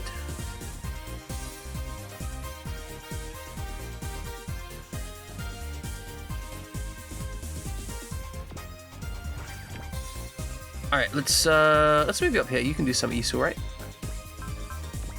You got the other machine gun. You can kill someone.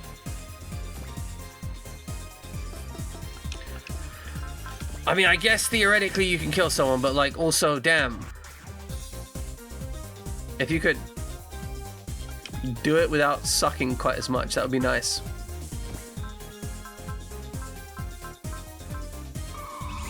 $60 points on that drive. Like, oof. Big expense.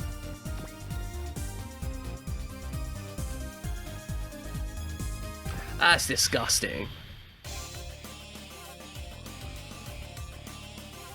Music sounds like Streets of Rage though, which I gotta respect. Streets of Rage has good energy.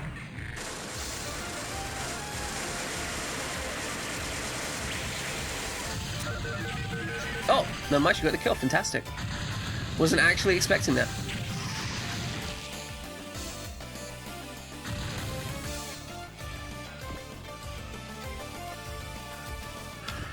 Okay, I guess we're gonna end the turn there.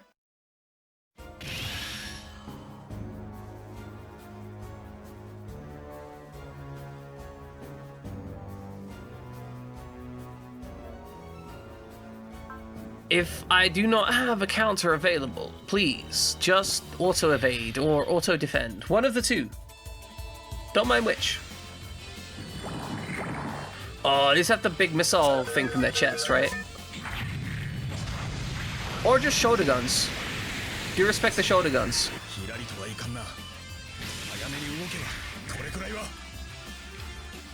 Okay, so we probably took about the damage we'd expect there.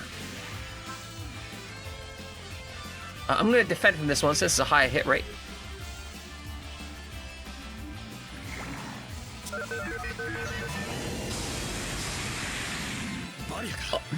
Oh, yeah, no, it's a different weapon. That makes sense. That makes a lot of sense. Bro here was getting artillerized, which means that if we defend, we shouldn't have to worry. We can actually just skip this, I think. Yeah, we fine. We can counter that. Yeah, go on. He's in range. This isn't going to be that useful, but he's in range.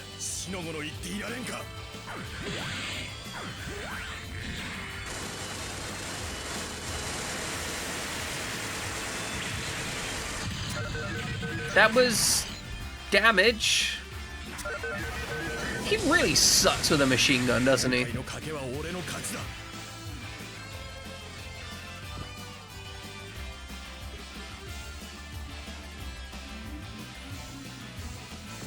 Go on, mess him up. Go on. Go on, my son. Welcome in, Sir Cookies. Hope you're doing well.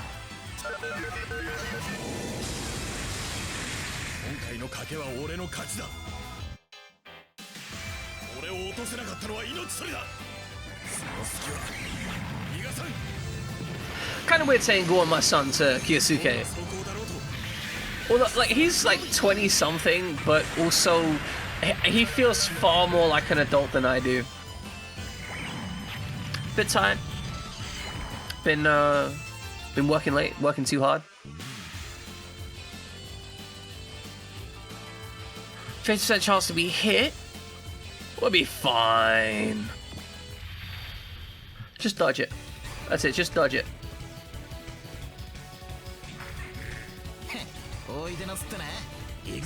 Yeah, let those guests go.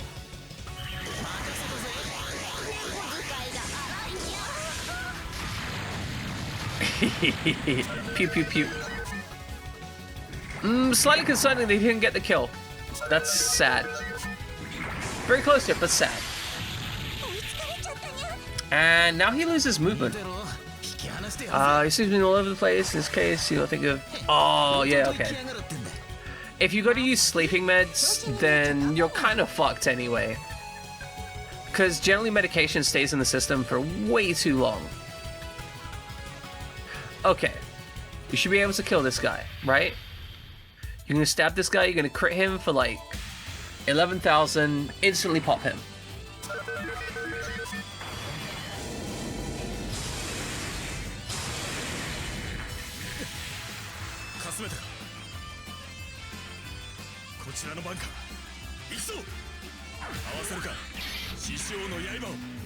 The blade of the Lord of the Lions.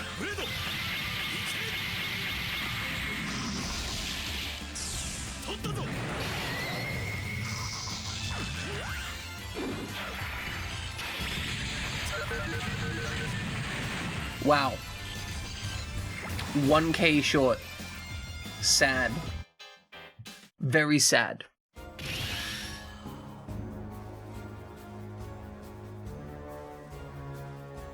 Okay, then in that case, let's join these two. Let us transform both of you into the Fat Man configuration.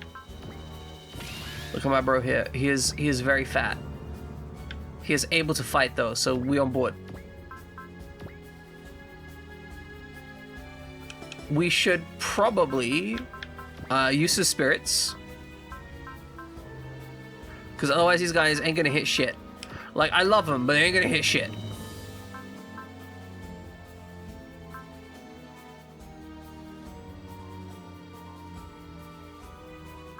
I think we're okay with just a couple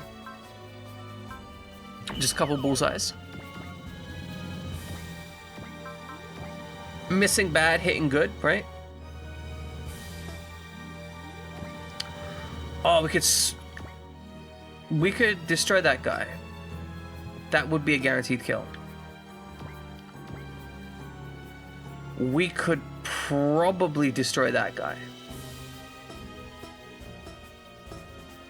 But if we do that, we're gonna need you to use Valor.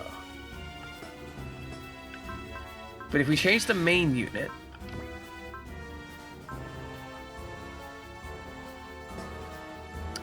well, that's an interesting thought. Just use the Maxi Blaster. Ludlow, appreciate it. Thank you. Hope you're doing well.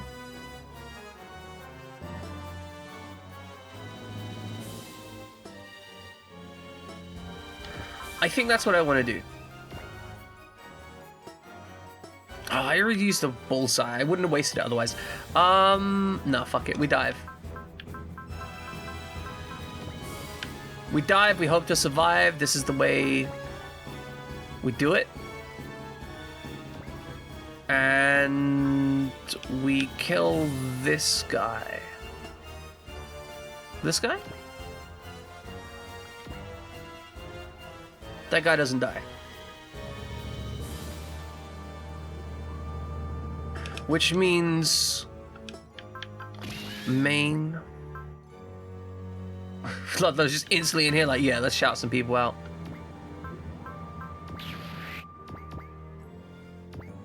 Okay. This guy dies.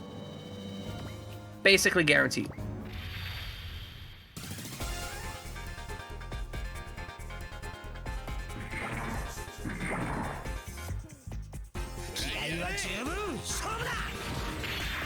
I feel like so much of this game isn't even about, like, if you win, it's just, like, winning efficiently.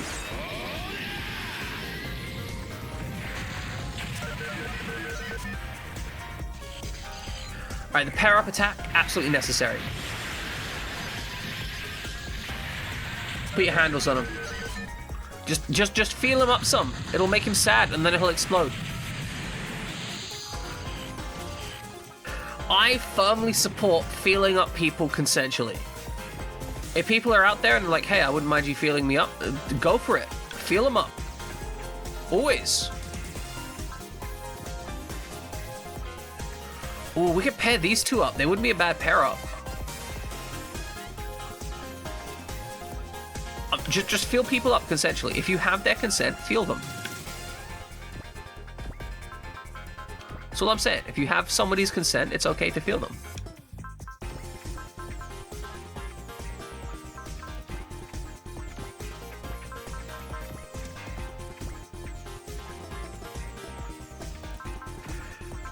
Do you have enough damage to kill? Absolutely not. So,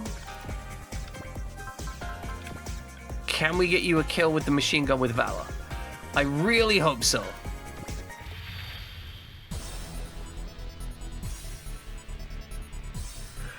Just so you guys know, Ludlow does also stream, going to be streaming, or is streaming, Coldeka, the horror RPG.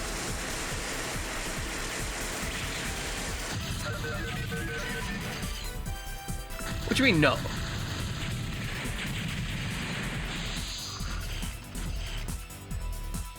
What do you mean, no? Explain yourself. That big stack of XP. Delicious. Okay, so if we move here, we're going to have good attack on multiple targets, which means that we should be able to thin out this target. We should definitely use Persist, though. It would be dumb not to Persist right here. Are you threatening me with a knife? Do you know how useless a knife is on bones? I'm literally a skull Ludlow. I don't know what you think that's gonna do. Knives are for cutting flesh. But I'm not flesh, I'm bone. As you well know.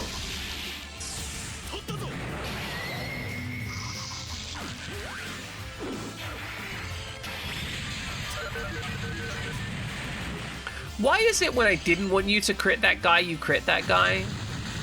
You want to riddle me that, Mr. Joker? Mr. Gambling Man? Mr. I roll dice so you don't have to?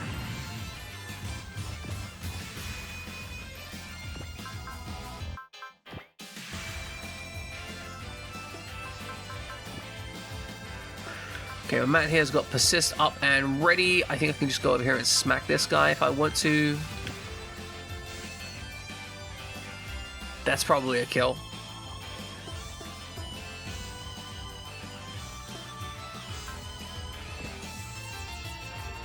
So you're level 39. You're level 36, which means you are the one that should, if at all possible, take this kill.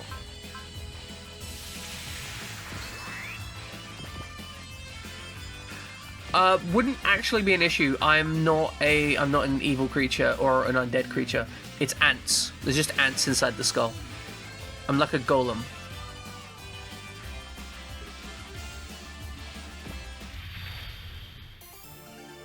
I know it can be concerning for some, but yeah, no, it's just a golem in here.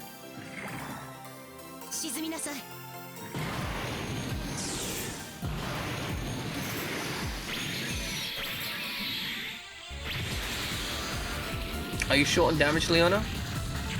You are not short on damage. Fantastic. Well done. Good job. Absolutely fucking handled. Go just pop that like a zit.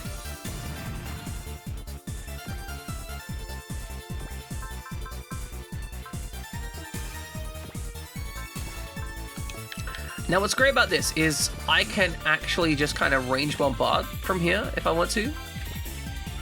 So I could soften up this unit, or I could possibly kill the other unit.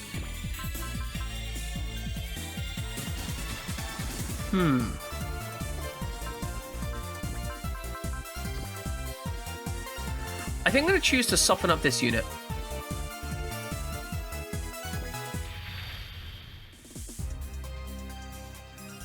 Yeah, it's just ants in this skull. 100% ants. Ants all the way down, in fact. Ants. Ants not in my pants, though. We do not have pant-born ants. You want fries? I can make you fries. I've got potato. I've got kitchen. I could indeed make you fries.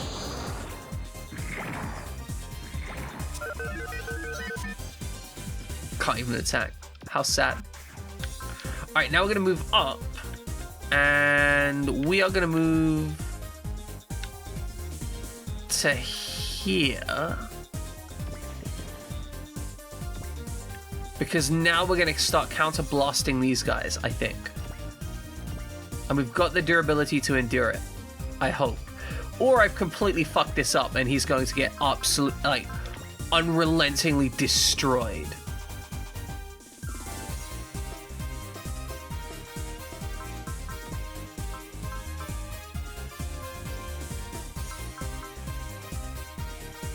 I love if I can attack from back there because I just have, like, silly weapons available.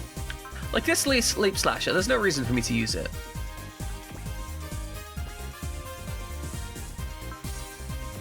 We don't need to see him kill another man. It's a solved problem.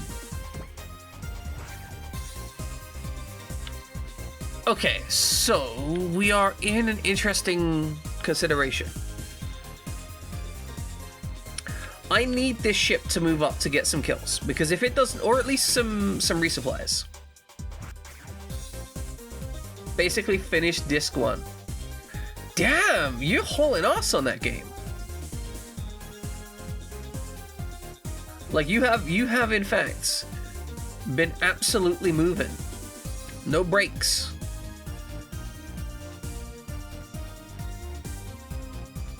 Okay, so my thought process is, if we move this group up here, right?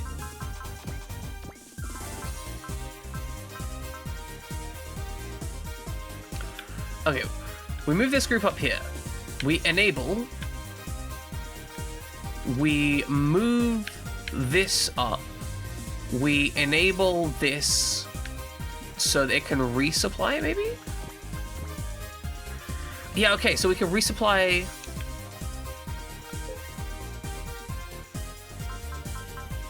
you.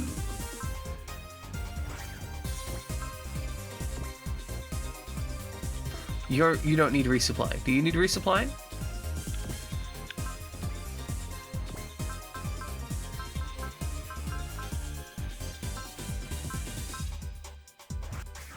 Okay, you do need resupply.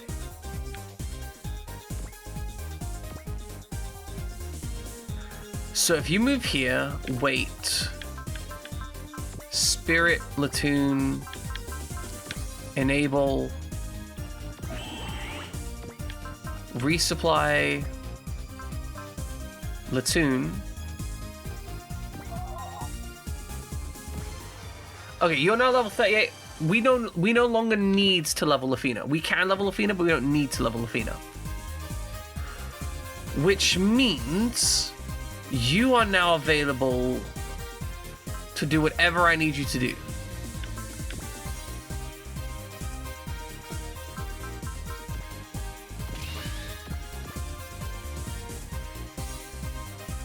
I need to get you up here though.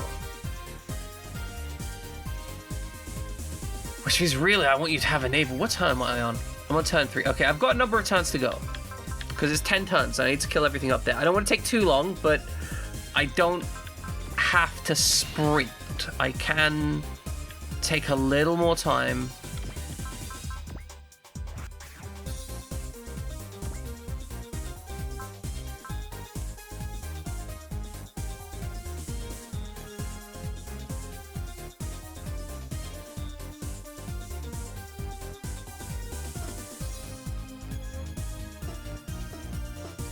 And if I use this mode, I can use... I don't have enough of Valor because I used Enable. That's very expensive. I can't really charge.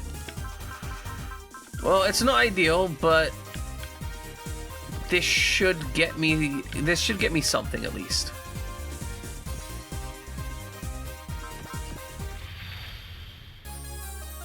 Their record is 1 hour and 22 minutes for the Coldeka Speed. That's nuts. So I do remember vaguely watching a Coldeka speedrun, and I just remember them doing like completely unhinged battle strats, which meant that they had like a 70% chance to die on any random battle. It seems that that run is what would be colloquially known as reset heavy.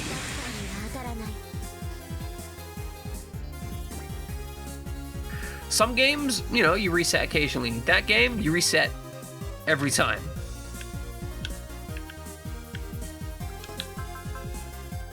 Yeah, 70% of the time works every time. That's how maths works.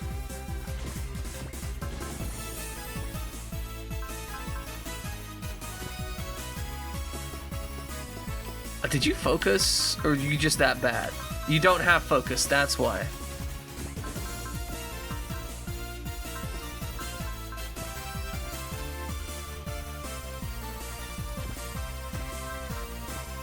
I mean, different kind of fun, right? Different people enjoy games in different ways. I think that's the key thing, right? Like, because there's definitely some people who are watching me play this and are like, oh, this guy's playing the game wrong. How could you possibly play Super Robot Wars without, like, picking the absolute optimum path for every unit? Or without picking, like, some optimum powerhouse builds or some shit?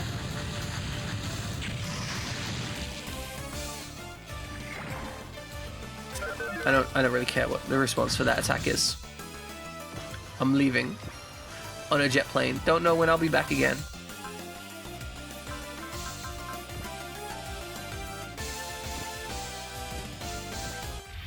Just hit him. Just actually hit him. Just destroy them. Ruin them. Take their souls. Take their brains. Take everything they are and shred them into nothing.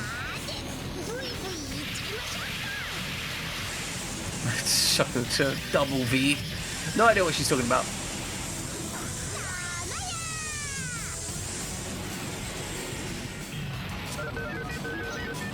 Bonk. Not gonna lie, that's a pretty impressive bonk. That is very solid. There was a whole bonk that happened there. 100% pure bonk. 100% pure bonk. I don't even know what I'm saying anymore. No doubt there is some issue that I have, like some kind of personal emotional issue. Alright, so what I want is I want a flank of units here, so that once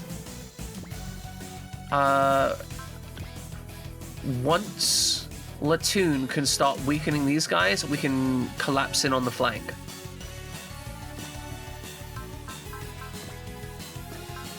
Alright, you're still slow. You're not that slow though. We can pick that up right now, right? We don't need to pick that. Let's be real. We don't need to pick that up.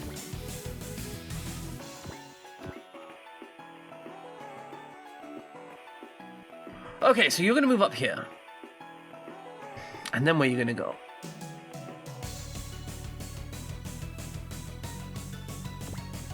Nowhere, honestly. You're just gonna move up. Alright, you two are back here, and that's the end of the turn, honestly.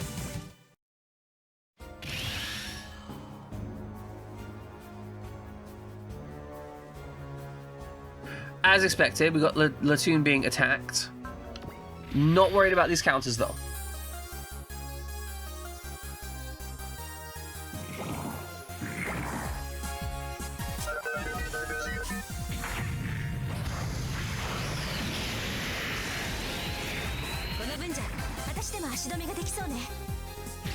That's just sad.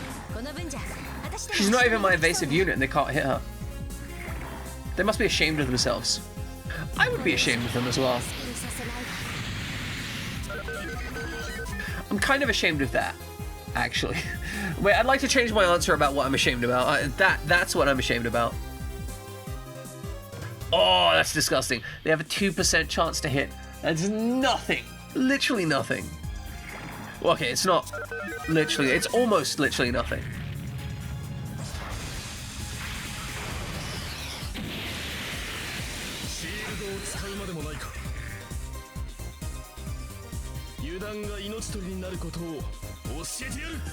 Oh, the music in this game is so good. Every single time. Every song's a banger. It's no big scoop, but they're big bangers. Actually, I'm not sure that phrasing works. No big scoop, but they're big bangers. Are they big bangers? Would you like to get your big bangers now? Right here, right now, on stream? Live big bangers. The biggest bangers on the internet. 2% chance to hit and someone gets hit. Always. Always. That's XCOM, baby. I think the reason is fairly straightforward though. It's because XCOM has... XCOM's hit percentages are mostly true hit. They get an increased chance to hit every time they miss. So that's why you'll get hit on low percentage hits after you take a whole bunch of dodges. But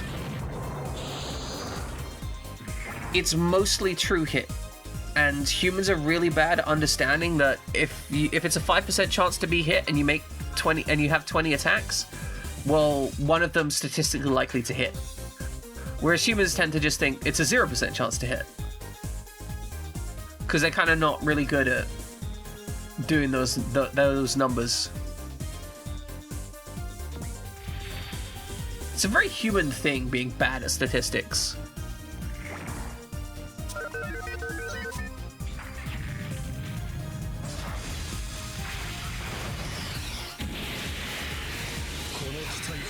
そう簡単に当たるわけにはいかんのでな。まだ終わりではない。 My god, this thing is so thick. ハイゾルランチャー発射。 Like, it's beautiful. It's so thick. I really think, in real life, we need to build our robots like this. We just need to be like, okay, what is the widest I can legally make this robot? And then just do that. It's cute that this is like normally Latoon's job, but she's like slightly behind.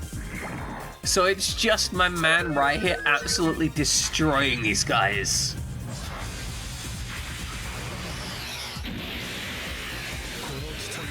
そう簡単に当たるわけにはいかんのでな。それで終わりか。 I kind of want more ice cream. So I had caramel vanilla ice cream with like little caramel chocolates inside it, and it was fantastic. But now I want more because I've had some. And that's what my brain's gonna be thinking about like for the next month. Just like, can I get some more?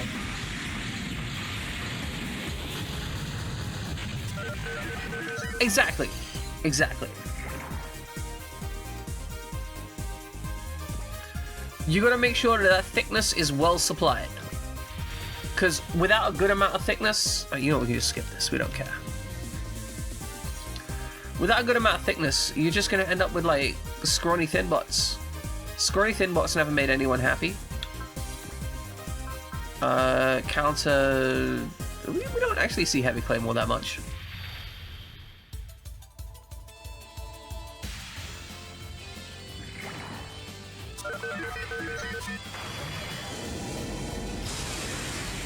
I gotta wonder how much fun is it to like work on the sound design of a game like this, where your whole objective is someone goes into the room and is like, I want you to make the hardest song you can for this character. And they're just like, yeah, okay, I'll do it.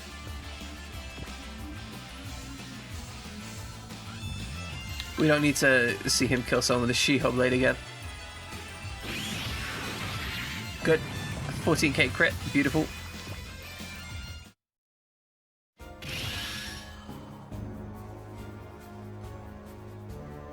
Okay, so let's start out here. Kill that guy. Okay, just kill him. Just absolutely run roughshod over that guy's butthole. Ideally, just completely remove it. Like he doesn't need a butthole. You can just pop that whole thing right off. You know, it's detachable, right?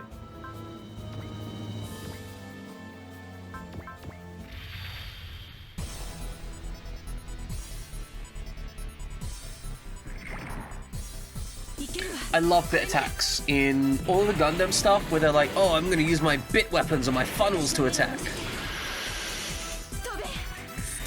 They're almost reasonable. I mean, they're not actually reasonable. You can give any gun a better firepower by just, you know, shooting with it. But the fact these things smack the hell out of the guy, and then smack the hell out of the guy some more, love it. Aya's mech is 100% one of my favorites.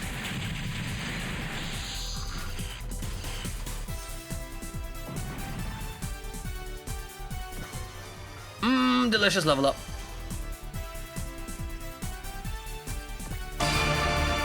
Okay, transform. And then main. Okay, so you're both landed. Welcome, Jin. Appreciate it. Thank you. Hope you're having a fantastic day.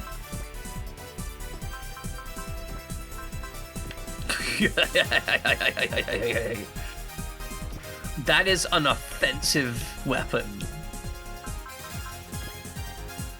Like, holy bananas. What? Do you have move and shoot? Okay, so you don't have move and shoot. So I actually want to use you on top. And then spirits. We want that charge.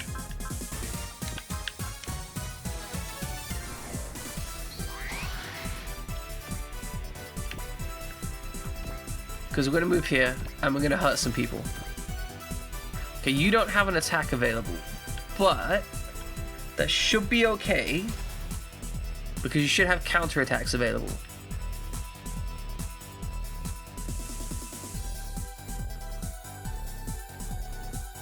Oh my god, everyone's in range. Oh no.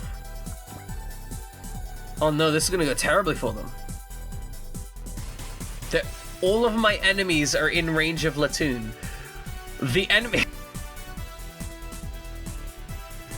enemy has made a terrible mistake. They are now in range of my 2 artillery units.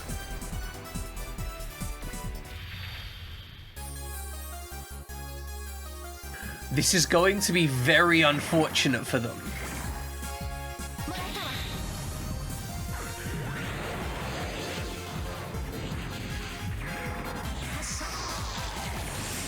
This is very much a life's grand mistakes. Being in range of Latoon. A terrible day. Like, she's just doing 9k casual damage with like a baseline weapon. This isn't like some hyperpower super weapon. It's just like, oh yeah, here's my gun. It kills people. Okay, spirits. Oh, yeah, being in range while an enemy. Terrible decision. Don't do that. Okay, so I think I just want to have everyone stack up behind Latoon right now. That's the plan. We just stack it up. It's gonna be disgusting. In fact,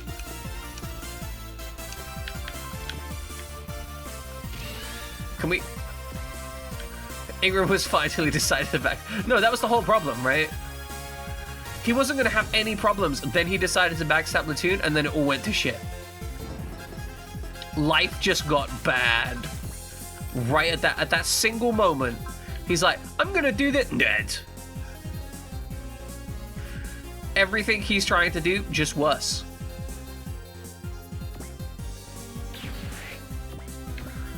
Okay, so we're gonna move here. Actually, we're gonna main, move, attack.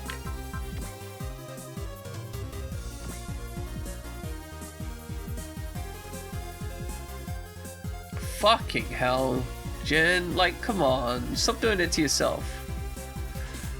Don't kill yourself. That's all I'm saying, don't kill yourself.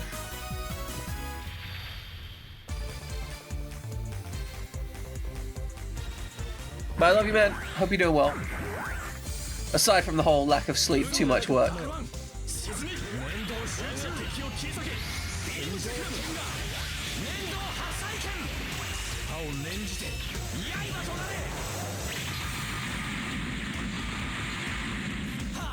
Pop that guy like an ugly mushroom. Oh my god, that's so much damage. Man's throwing 14k damage swords. So I thought throwing swords was a meme. I thought it was just a D&D meme, just whoop. Like, damn.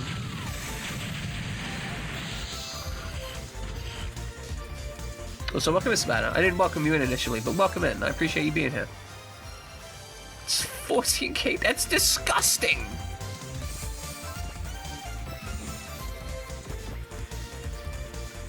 Okay, so our plan is to just stack up here, right? Let's see, that's a line, so we can go one left here, but we're not going to. We don't need the energy from there.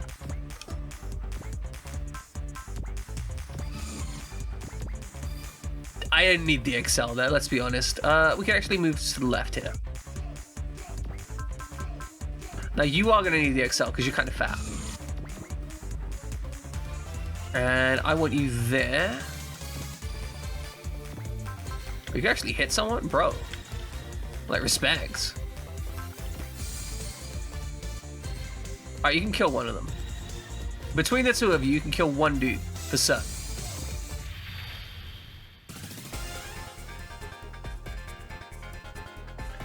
Entirely standard issue amounts of kill. We got two Grunksty swordsmen. The only thing I'm upset about is that we can't get, like, 3 Grunksts in a single, like, unit. Because, like, the whole 3 swordsman thing would be kind of fun.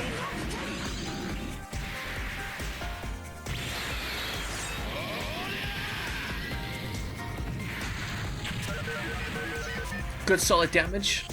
I'll follow it up with the Ketu Rahu. Oh, never mind. There's Torment Blade in the second. That's all good. Yeah, no, we could have the support attack working. I mean, also we don't have 3 Grunksts. We only have 2 Grunksts. We have a limited amount of Grunksty boys. I would like 3 of them. I only have 2 of them. But later, we'll steal some more Grunksty boys. I feel like Grunksty boy is like a meme unit at this point.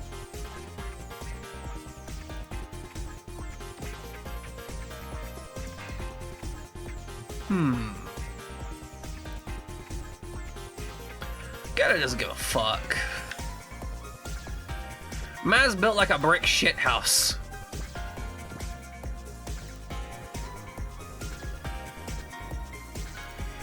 Or as some say, a shit brick house. I think everyone else just moves up. Imagine the Krunks doing a moonwalk.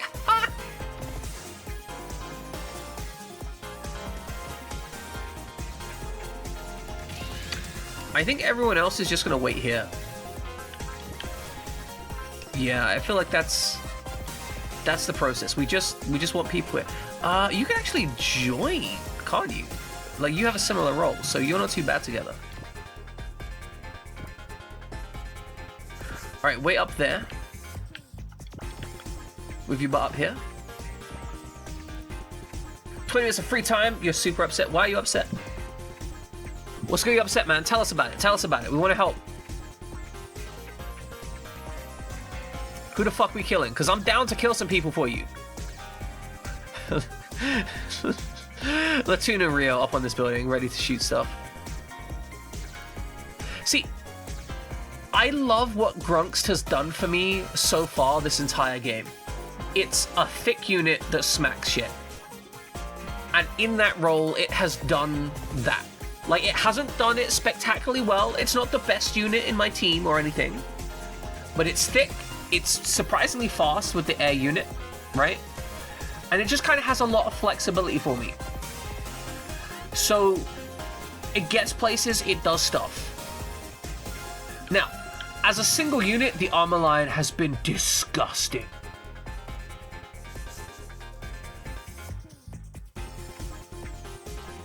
It sounds getting kicked out of his care home. It's nobody's fault, but... Oh, fuck, man. Like that. Exactly, Sabata. But no, I'm sorry, Crown. That really sucks. Like that level of instability in a home situation can be a lot of suffering. So I'm gonna make a suggestion. I don't know how viable this is gonna be. If it's at all possible, try to make sure he doesn't move in black bags. So there's one thing that I've always seen happen when it comes to kids moving from care homes and stuff, right? They end up having to leave that place and keeping all that shit in black bags. And it's awful. If you can get like some duffel bags or some shit, like even just like really cheap duffel bags, it makes the emotional feel of moving one's shit just so much less worse and feels much less like trash. Like, I don't know how old your boy is, right? But yeah, like bin bags, basically. Yeah, exactly. Like,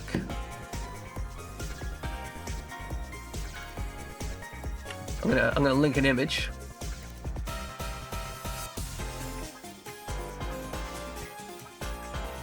Every single time I've had to move from one care home to another, all of my stuff got put in bags like this, and it sucks. like on the first place, right? On the first place, it sucks because like they're just awful. Like they're just fucking awful to move with, right? Like even if they're good quality ones, you just got to put all your shit in them, and it's like your clothes and your stuff and all the precious things you care about, right?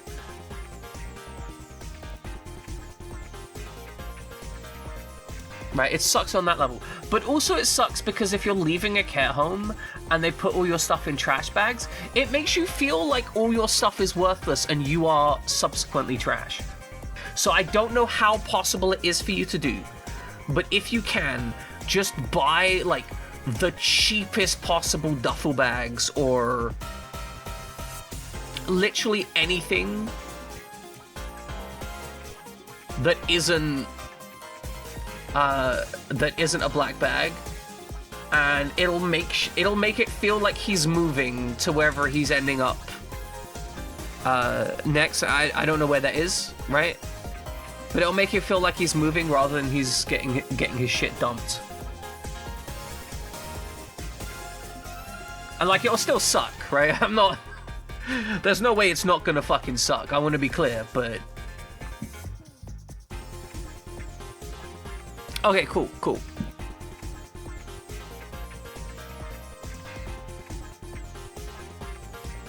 Yeah, if you can. Like, if he's already packed up and ready to go, it is what it is. But, like, whatever you do, if he's going to be moving on from you, like, don't let him remain in those black... If he's traveling with black bags, like bin bags as his luggage, try and get something to replace that and be like, hey, no, even if you're only staying here for a little bit, when you leave here, you're leaving with luggage, not like trash. Because it helps emotionally when someone feels that they aren't trash. Shockingly enough, I know it's a weird consideration. Feeling like you're not trash helps.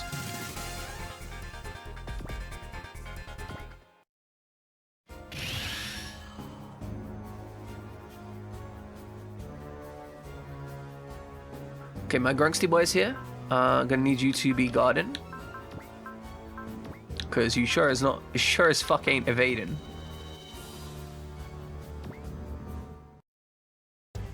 Wasn't expecting him to shoot them. Let's get hype. Come on, hit me with everything you've got. Huh? Or you say, is this the way he talks remind you of someone?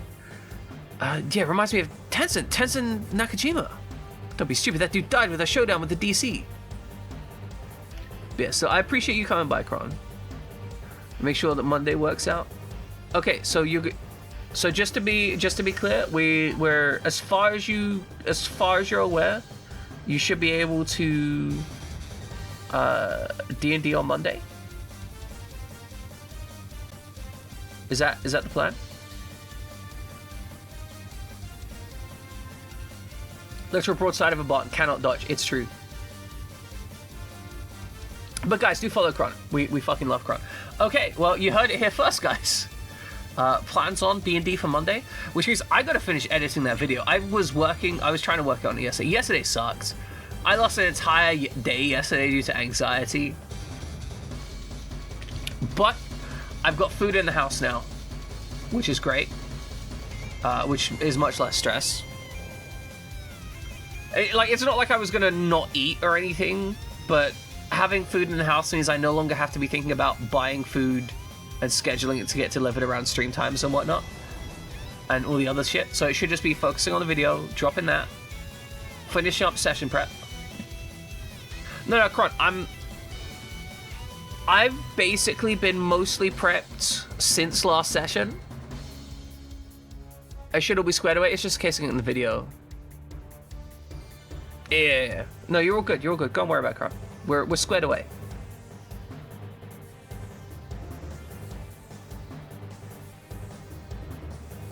I'm gonna drop that in the group chat then.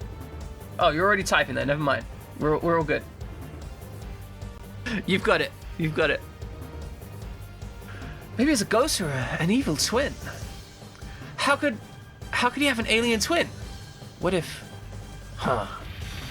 What if he's a soul clone trooper? Is he just gonna hit me with another auger cannon? Keza, I fucking love you so much as an enemy.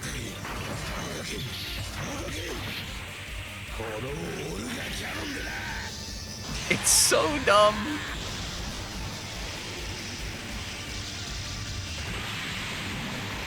But yeah, Kron, honestly, one of the most valuable things I had when I was running through the care system was people that gave a shit.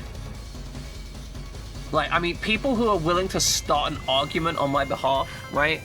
Who are willing to be like, guys, this is shit, do better, right? Like that kind of stuff. When they were actually, if you feel right home in a corn pie, 100%. But yeah, when I was going through the care system, the most important thing for me was having people who actually cared about me and would start arguments on my behalf, start arguments with social care workers or whatever. And I assure you that if you try and deliver that, and if you actually, like, when stuff happens, if you genuinely try and sympathize with, like, yeah, this really sucks, I don't like this, right?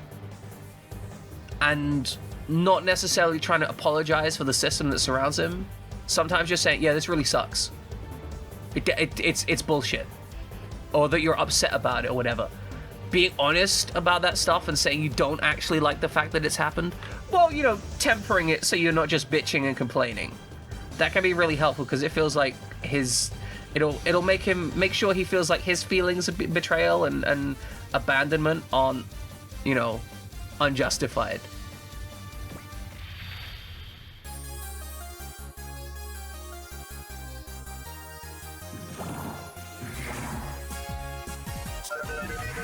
Well, there's always the balance point, right? Like, you don't want to just constantly shit talk him because you don't want him to lose trust on the people caring for him.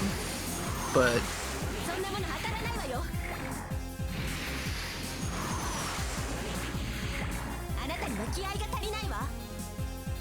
no, I know what you mean. I'm assuming your boy has some kind of special need of some kind, whether mental health or emotional health or physical health or whatever, right?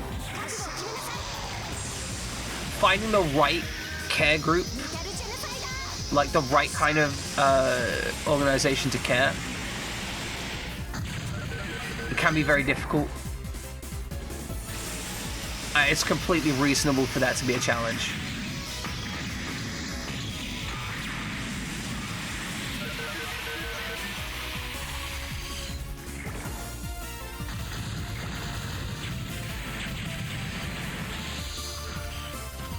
Yeah, that makes absolute sense.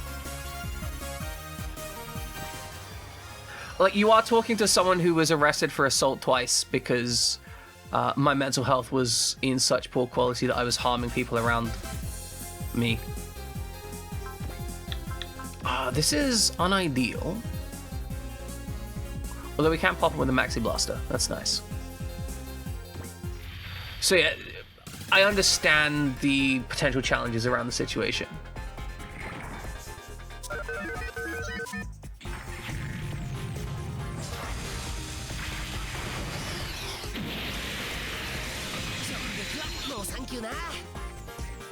Oh my god, Zero, what are you doing? Why are you here? We're playing Super Robot Wars. Zero. Welcome in, Zero. How are you doing? You were playing, it's Teardown, I think it was called? I was watching you earlier trying to drown some cars. Teardown's a game where you basically, as you imagine, you destroy a voxel-based world with violence. Zero, I want you to check this out.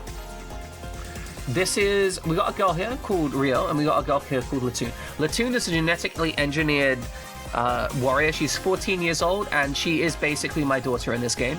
I have done everything to empower her and protect her, and this is what she does for the enemy. She's paired up with Rio, who's like a little bit older, currently being trained under Latoon because Latoon is just a god of the battlefield.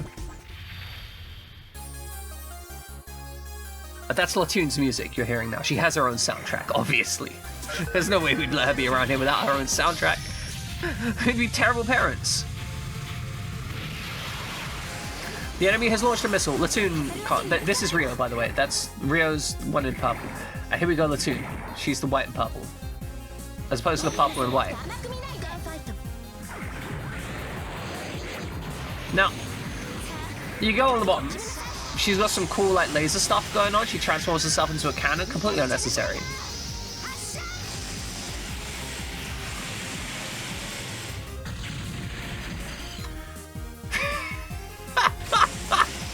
Latoon just fucking one-shot that guy. Absolutely deleted them from existence.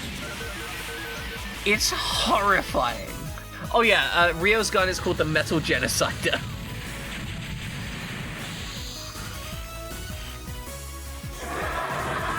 That's just how she be rolling, you know?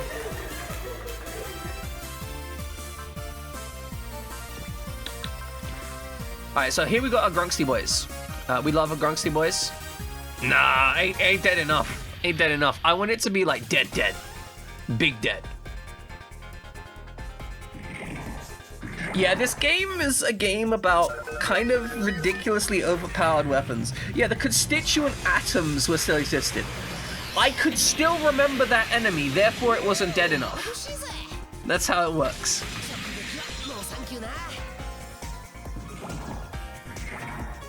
Yeah, these are our Grunksty boys. Our Grunksty boys, they get hit, but they're so thick they don't care. And then when they return fight, they're actually swordsmen. This guy's gonna use like his chest laser. But they're actually swordy boys. The big Grunksty boys. So in a bit, I'm gonna charge them into the front lines. But right now, they're just like absorbing some counterattacks from range, softening up the enemy. They're gonna get hit by another attack wave coming in from the right there, sadly. Our main Grunksty boy doesn't have the range, so we're letting Maxi Blaster Man just Maxi Blast. Also, every song in this game is absolute banger. There are 0 non-banging songs. The ratio of banger to non-banger is 100% banger, minus 10% non-banger. Because some of the bangers are ultra bangers. Also, if you do find yourself enjoying the visuals of this game and the general style of this game, the game's called Super Robot Wars. There's a recent release on Steam called Super Robot Wars 30. There's been like 45 games in this series. This is Super Robot Wars OG, which is originally released on the Game Boy Advance, but there was a compilation game on the PlayStation 2, which got a fan translation, and that's what we're playing. It's pretty much the definitive version of the OG series. Okay, so we're gonna take Latoon. We can get Latoon to here. So we're gonna move. So we do have a couple objectives here that we're trying to achieve. Technically, it isn't the OG. It's OG, not OG. Yeah. So it was originally a Game Boy Advance game, but this is the PlayStation 2 remake of it. Yeah, OGG. There's actually like 5 other OG games if you want to get into them.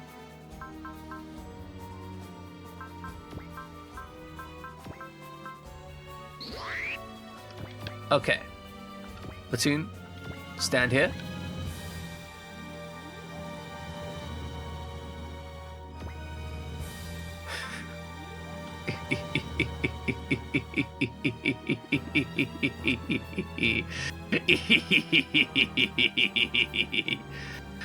This isn't real Robot Regiment. Have you been bamboozled? Certainly. Certainly. I have indeed bamboozled you, sir. One complete bamboozlement delivered. So Latoon over here has enough evasion on these defensive squares that she can pretty much dodge tank the entire army. These are the realist robots. I think that's a little bit variable. I feel like Super Robot Wars has more decision making than Fire Emblem, but I don't know that that decision making is as complicated. So, I think it's one of those games where once you learn the systems, it's not that complicated.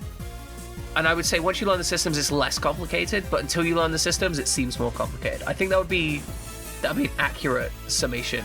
Hiro Senki, I don't know that one. What is Hiro Senki?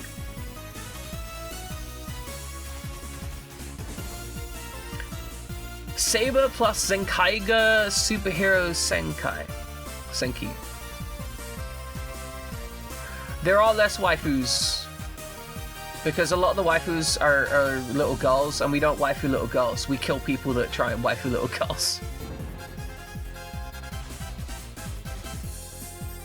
There's like no romance, or there's no like support romancing stuff that they've got going wrong. Wait, it's a Super Sentai superhero. Is it a massive crossover thing? Or is I'm just looking at something else? What is this Hiro Senki? Alright, Zero. Make sure you sleep well. I appreciate you. Thank you for rating in as well. Like, it's valuable to me.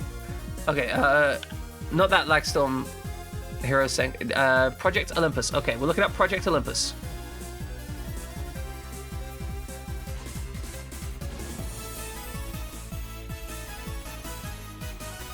I mean, we don't waifu little girls at all. 0% waifuing little girls.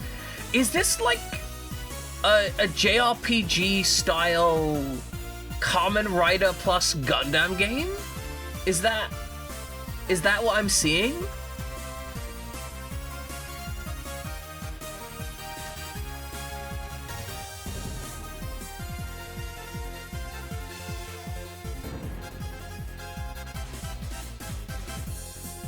Oh, okay. Okay, that's pretty cool. Does it have an English translation? That's a pretty big question. And how long does it take to beat?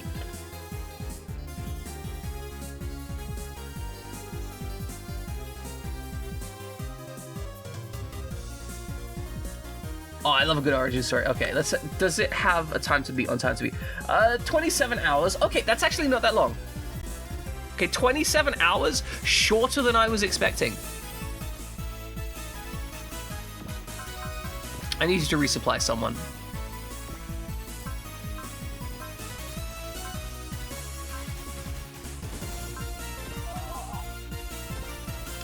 And then I need you to move here, and can you folks just destroy this guy?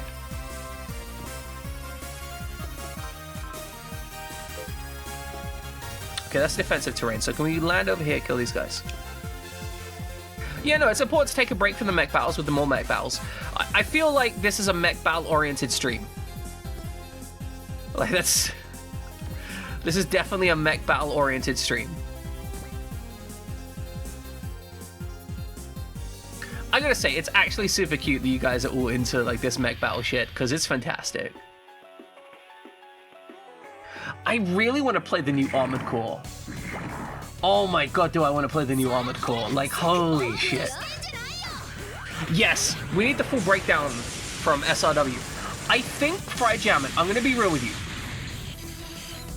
I think you're gonna have so much fun playing Super Robot Wars, but I think you're only gonna do one playthrough.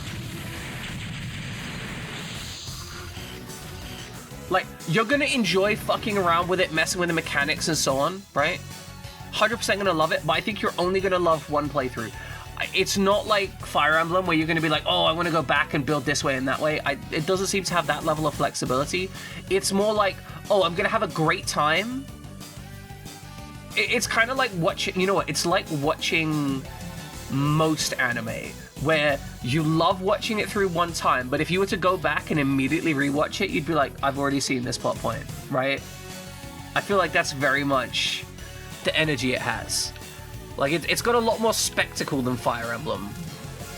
Like, absolutely piles and piles of spectacle.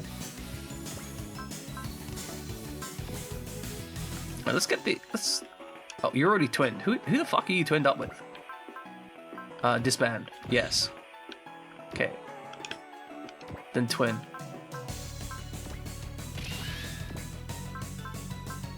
Right, but I imagine you don't rewatch them like back to back.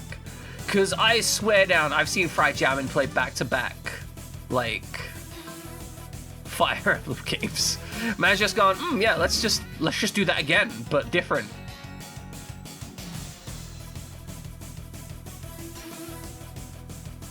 Which, you know, again, respect it, but like, damn.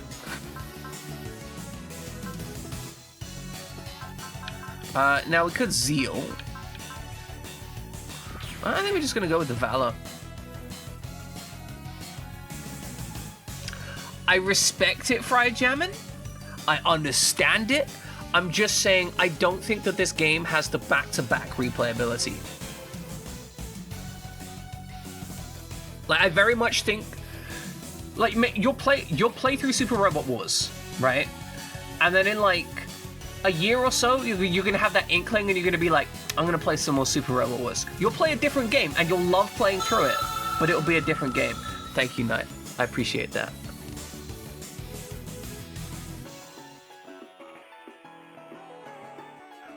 I feel like optimizing through this game,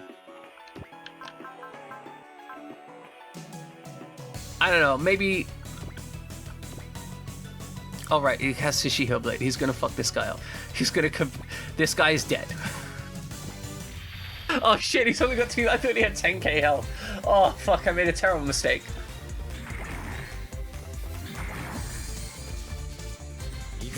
Really? Because... I'm gonna be honest, like, the battleship design, I'm kind of like neutral on, right? I ain't saying they're bad or anything. I'm just saying it's like, they're fine, decent. Oh my god. Is that just the fucking Yamato?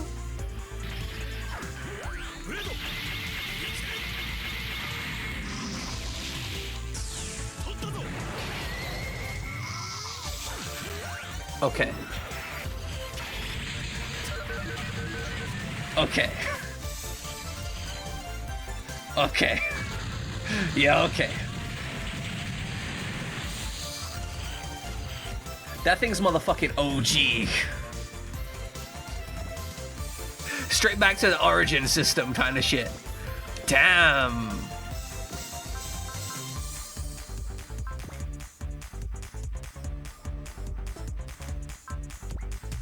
Get that spread launch over there.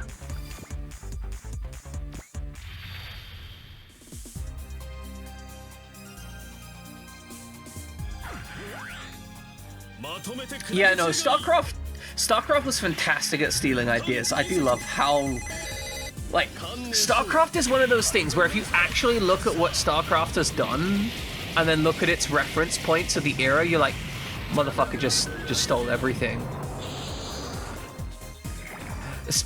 Like, Yamato, the SBY, was it Space Battleship Yamato, right? I think he's like 1980s. Yeah, exactly, right? Like, if you look at the references, then you kind of look at it and you go, yeah, I realize where this comes from, right? Exactly. They are 100% like, if you wanted to play a StarCraft tabletop campaign,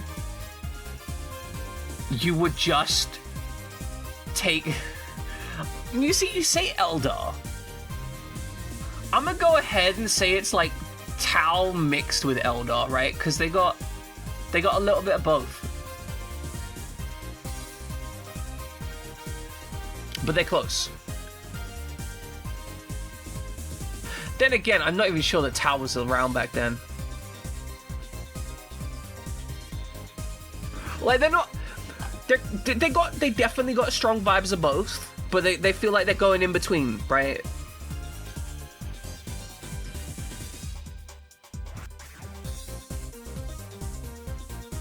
I just want you over here, honestly. Like, can you just get out the way so you don't get shot anymore? I need you to just not... actually, no, I could kill these guys, right? I could kill at least one of them, actually, because... You... Okay, switch to the top unit.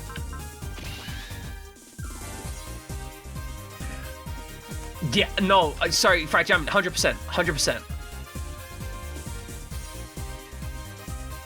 They... Yeah, okay, yeah, 100%. No doubt. I didn't realize that until you said it. They've got the same vibe. Same energy.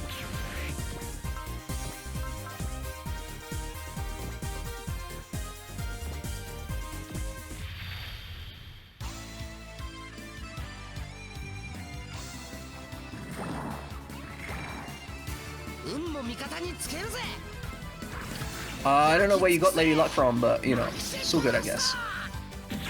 Gruxty Boys!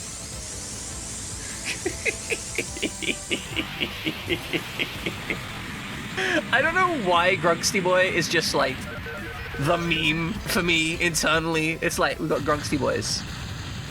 Love us some Gruxty Boys.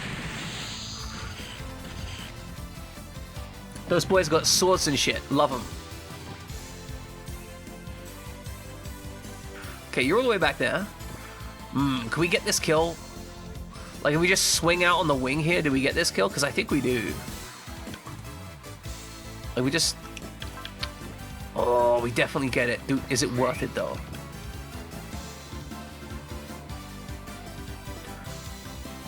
Okay, first off, Spirit, Big Spirit, Valor...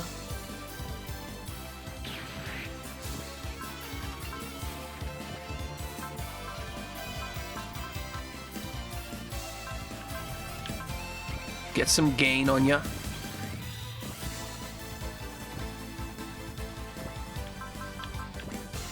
I thought I is still all the way back there. Oh my... I didn't know that was the lore of it. That's nuts. That's actually nuts.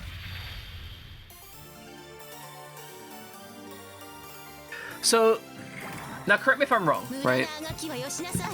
Space Battleship Yamato. Let's look some stuff up. Because that was the origin of...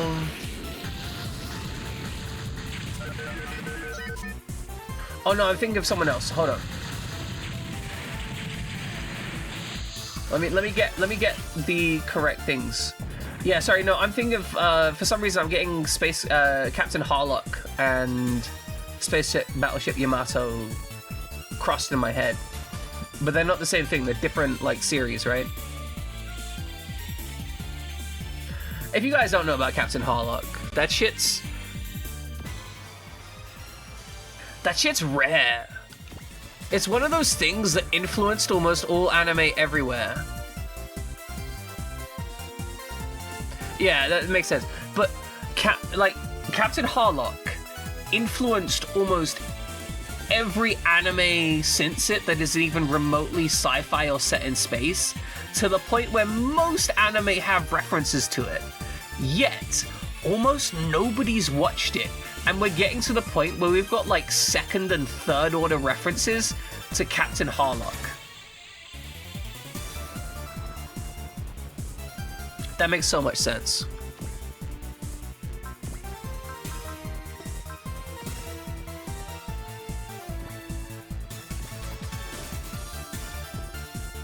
Okay, if we can get you up here, we can get you maybe supplying someone next turn. Either way, I think I want you up here regardless. We'll put you here just for safety.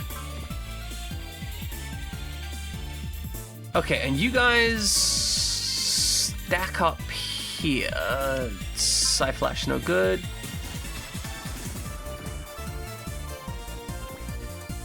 Alright, just wait here. That's what I want.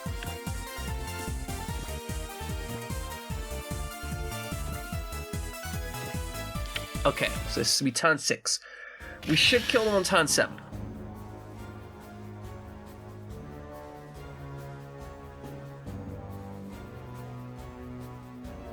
Yeah, exactly.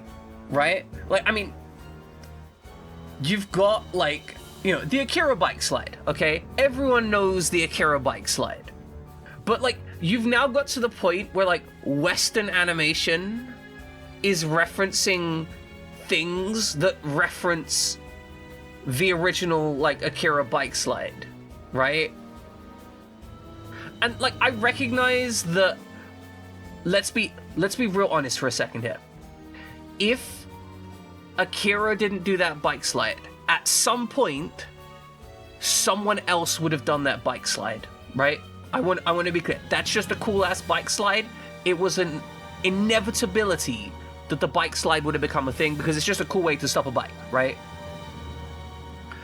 But my understanding is Akira was the first one to do it in such a cool, slick way, and it became the like archetype, the trendsetter, as it were. But even, for example, Roboteching or the Etano Circus, which is how, like, it's a specific way of how you have missiles travel on screen to look cool, because the default animation of a missile is just they stream towards the enemy. Ugh. That mech's movements definitely resembles Colonel Ka Wai Lao, but he went MIA years ago. But yeah, so the whole Etano Circus, yeah, missiles doing an air show, that whole thing pretty much exists because of one guy who was like, this is how, yeah, Macross Missile Massacre, Roboteching, Etano Circus, that whole thing exists because of one anime nerd going, we need to make these missiles look cool. And now pretty much, like, it's become the de facto way to draw missiles, right? Like, when they do missiles, they're like, okay, well, here's how we're gonna animate them. They're gonna go all over the place, and we're gonna make up some bullshit about how, like, it's countermeasure evasion or something, but it looks cool. It looks cool. It's the coolest way to do it, and now that's just part of anime. And, like, if you're not an anime nerd, you're not gonna know that it comes from a specific thing, but it's just what they do. Much like the blood sprays. Oh, the blood sprays are amazing. I'm gonna go off on a complete side. Fuck the game, right? This is how we do this, right? We're just gonna casually go through this. You ever noticed how in anime, whenever someone gets cut, it sprays like it basically has been high pressure pumped? It sprays like someone's massively overpressured something and they've just nicked an arterial line, and it just goes like fucking everywhere. It's a rain of high pressure blood, you know? You could cut stuff with how high pressure that blood is. This all harkens back to a black and white samurai movie with this really famous director who was really famous for only ever doing one shot. So whenever he did a movie, he would always take the first shot. And because of that, yeah, Kurosawa, I believe that is the name. Kurosawa. Appreciate the knowledge drop. I was googling it as I dropped some stuff up. But your man was like, hey, we only ever take the first shot. And because he was like, we only ever take the first shot, they had this like scene where they were gonna do this this samurai scene, right? One guy was gonna cut the other guy, he was gonna bleed, then fall down. And in order to do that, they used a pressurized blood pneumatic system, right? Which was meant to just, you know, spray a little bit of blood, and then the guy was gonna fall down. But they accidentally massively overpressured it. Like, so much so that when it triggered, the guy almost fell over from the blood spray itself and had to, like, brace himself against the pressure of the blood spray before falling over in the scene. And when it happened, everyone was utterly terrified about it. They were like, oh my god, this director's gonna fucking murder us. We've completely fucked the scene. He never does reshoots. Everything is going to be awful. And the director was like, it's good. It's going in. I love it. And that is basically the origin of the anime blood spray. Because what happened is animators saw that and were like, that's really cool, that's kind of nuts, that's massively over-exaggerated. So we're just going to start putting it in anime. So every time you see in like Berserk or any like, which Ninja Scrolls I think is a massive exemplar of this, right?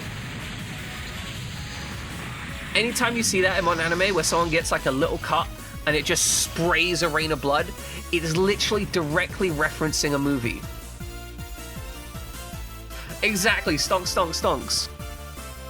But yeah, it's referencing a movie that was in like 1982 or something.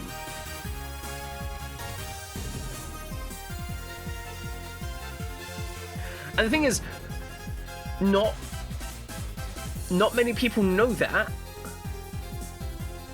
which means that most anime is now referencing other anime that does that. And yeah, no, she's standing on defensive terrain to make sure she gets enough energy. It's kind of disgusting. ちょっと危なかったかな。この分じゃ私でも足止めができそうね。逃がせる。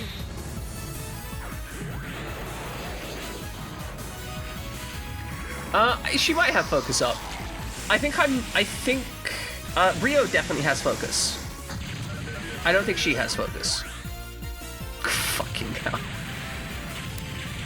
Oh, she just casually one-shot people. She's not even trying.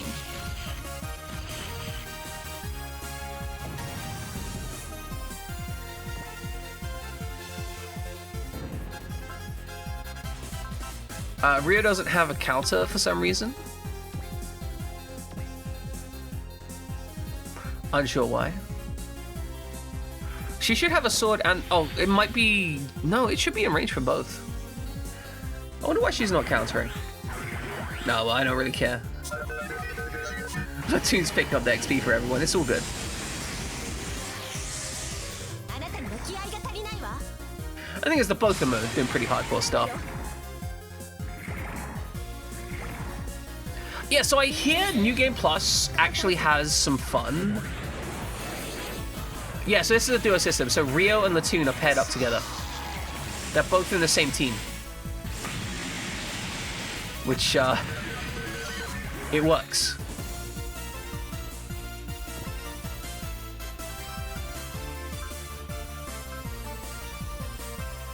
Bro's just making a mistake. Yeah, it's, you know what? It's almost exactly like FE pair up. The only difference is the pair up mechanic only really works on people who haven't acted yet.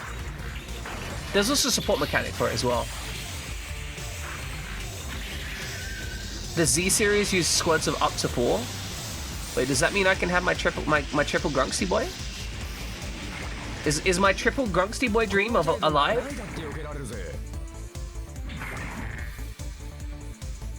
こっちは引き下がるつもりなんてねえんだ。粘土集中。天上天下。粘土破砕剣。他を念じて。Quad Grunksty boy. Oh my god, you know what? It's just gonna be that fucking meme with like 4 guys standing behind like one Gespenst. 4 Grunksty boys standing behind one Gespenst on the sofa.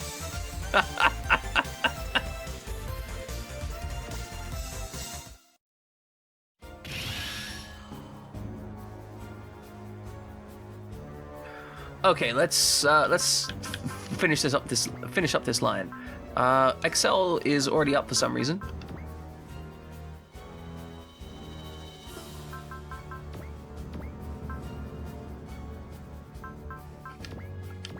We want him to love. We want Valor, Bullseye.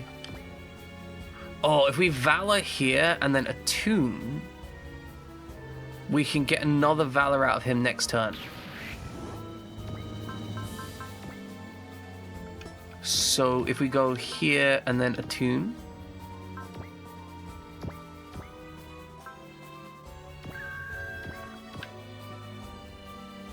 Then we move up here, and then we just stomp on this guy's feelings. Like, just absolutely stomp on this man's feelings.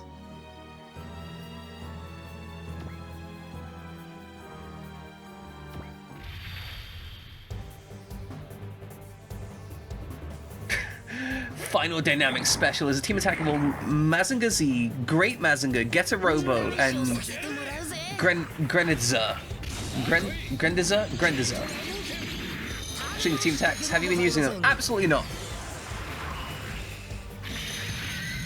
I have not. I have barely been team attacking.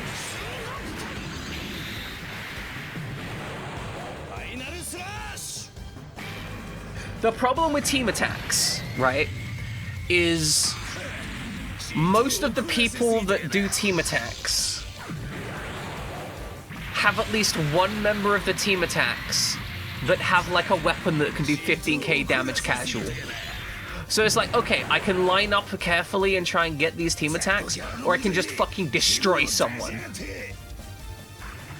And I respect that they're good, right? There's no part of me that's saying they're bad.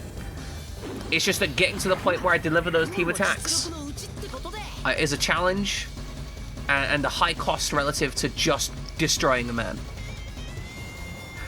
It's time to just... Oh, that just makes the game more fun. Time for me to step up. Did he say game? Holy crap, is it really him? The Irrigator's goal was what I'm predicting. It's entirely plausible. You guys aren't too shabby. Ugh. My head, it's killing me. What happened?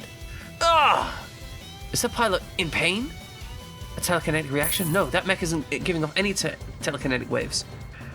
You guys, I can't believe you put this through me 3 times now. 3 times? We've only encountered that mech twice so far. Damn it, that's it. I'm gonna pay you back for all of it. I don't give a flip about Lady Levy or Adat's order. I'm gonna make a blood offering out of every last one of you jerks.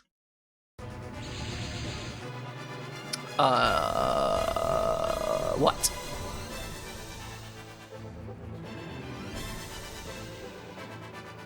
Bro just summoned missiles with a headache. Also, welcome in Summer Snow. I'm pleased to have you here. I'm very glad that I get to have you here. That's not good at all. I don't like that at all. Is he trying to blow this whole place to smithereens? Looks that way to me. I thought those guys hadn't damaged any outside military facilities. Either the situation's changed or the guy's a loose cannon. Either way, this spells trouble for us. Once you all die, my headaches will be gone for good. You think we'll let you blow a hole in the sea for the sake of your stupid headaches? Shut up. You guys are gonna die against the Nevium anyway. I'm just giving you a little nudge in the right direction. That bastard. The missile's heading is aimed right at our flagship. Assault wants all units. Destroy the missile's propulsion systems before they can reach the flagship. So we just damage them to a certain amount to knock them out of the air, right? Exactly. Whatever you do, do not destroy the missiles themselves.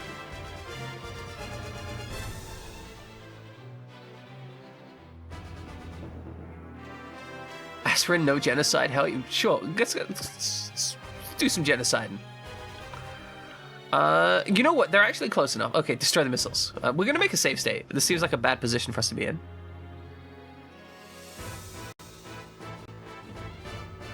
Okay, can you... Oh god. How much HP do they have? Okay, Latoon. You use your brain, Latoon. Use your brain. Big brain power. Okay, they got 5,000 hit points.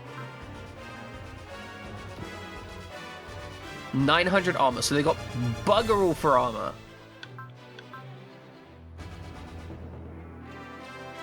And really bad defense. So whatever we use here is probably going to absolutely destroy them.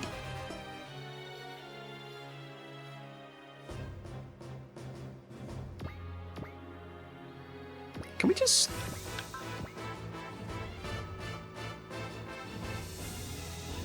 Like, is this maybe... Like, we just make sure we hit. Right? Like, guarantee a hit. And then just... Boop, maybe? Like... I don't know about you. Is this This feels like it might be a good plan.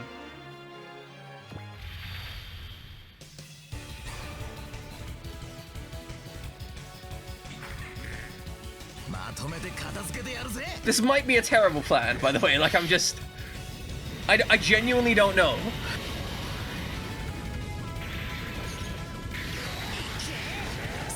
It would be absolutely fucking hilarious if we just completely disassembled their missile strike in a single attack.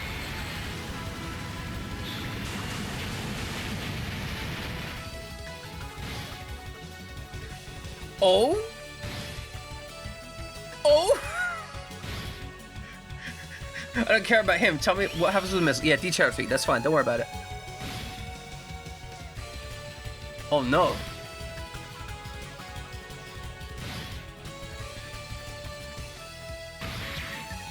Fuck!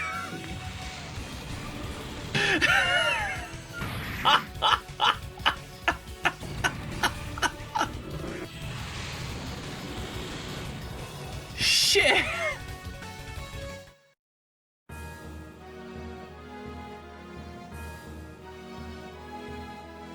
Oh my god.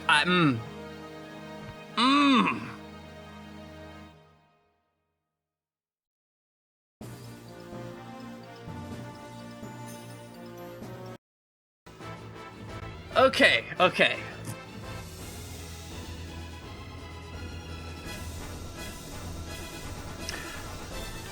I don't think that's that's not the worst idea. Could we maybe maneuver in such a way that we don't get that one? Maybe. Who has mercy?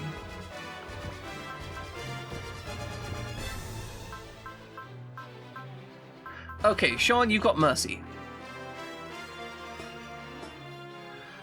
Okay. So at least we can know we can handle it that way. I think we focus these guys on killing what's here.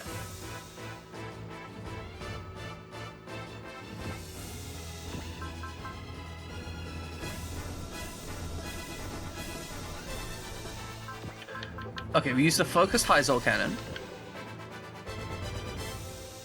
I think it's worth like really we nailed down as many enemies as we need to, right? I think that's the plan. Oh, okay, this.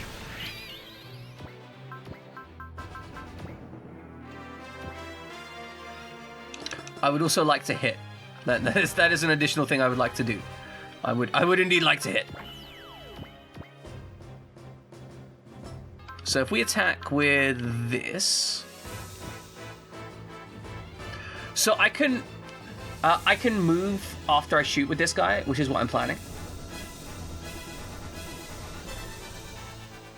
That's the objective. So that's why I'm doing it in this order.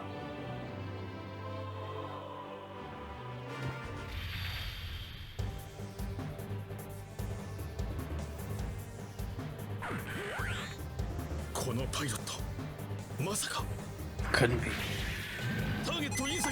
See, I'm trying to get my up order stuff handled so I can get into that team attack range, and maybe I'll get Aya to trigger it for the extra damage. I don't know.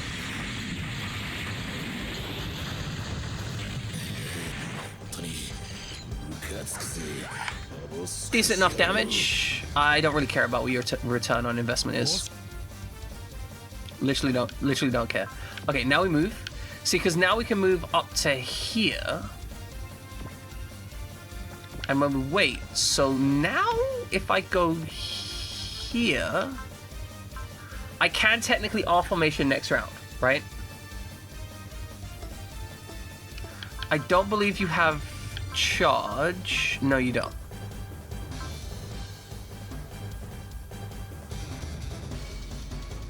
Okay, that does mean one more round of not killing them.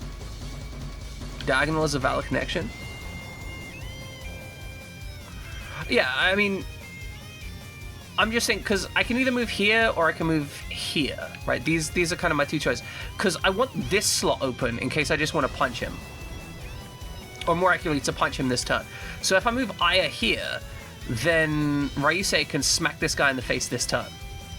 and admittedly probably kill him. In which case I should be focusing on this target. What is the range in our formation? So if we move here, our formation has 1 to 3 range. 1, 2, 3. It's too far. Yeah, this is looking like the better choice.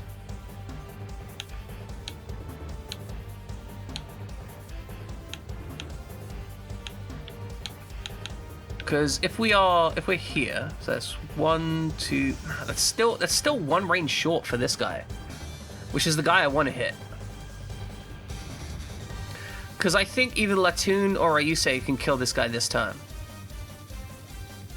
So it'd be a waste to get all that extra damage in.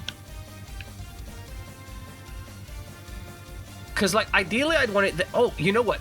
If I go here and Ryusei here, use someone else to kill man on the right, I can use Ryusei here, and I can shoot and then scoot on my boy here and still get stuff. Okay, I think that's what I'm doing.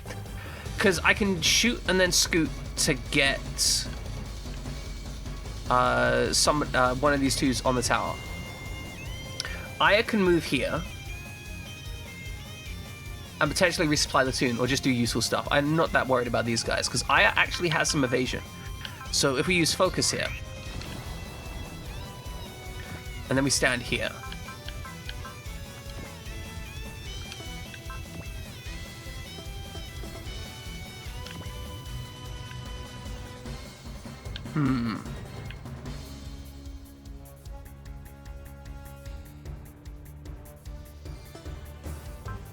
okay, hold on. Telekinetic missile has 0 crit bonus.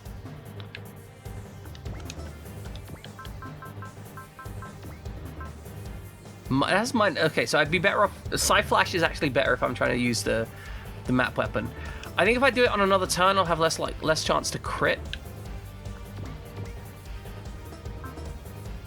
Oh, there's a team attack in here somewhere, but I don't know where.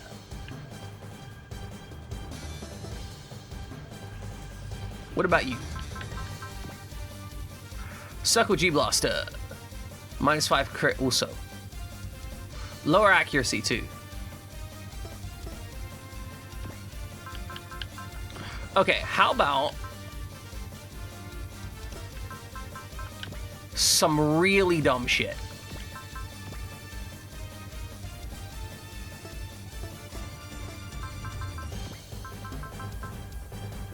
We take love, we move up, smack that guy. We enable, zeal, enable, and we just have Kashoya fucking destroy everything. This is the dumbest decision I think I will ever make in this game. Kashoya is about to destroy an entire enemy army, I do believe.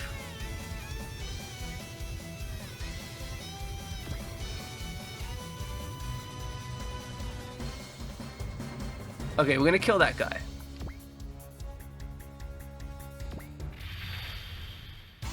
Because if I'm not mistaken, I'm about to make Kashoya take, like, 4 turns in a row, maybe 5 turns. And that's too many turns.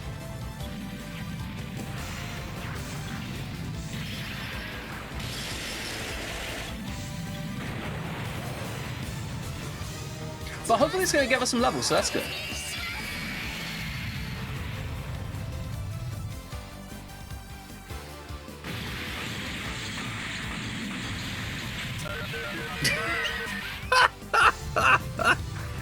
I love how Kashoya's combat technique in this thing is just belly flop. It's so thick. It is the ultimate thick mech. Like, there may be larger mechs, but largeness is not, like, thickness, right?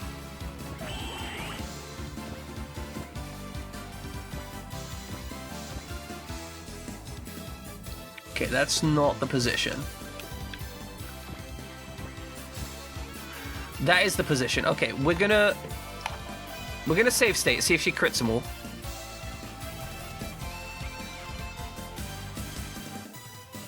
Otherwise, she's just gonna go on a tear and fucking destroy everyone here. Okay, safe state here. Now, if I knew that she was only gonna do like 2,400 damage or something, I would actually use Valor to deny the crit, but I think she's gonna do more damage than that, so I think this is a bad idea.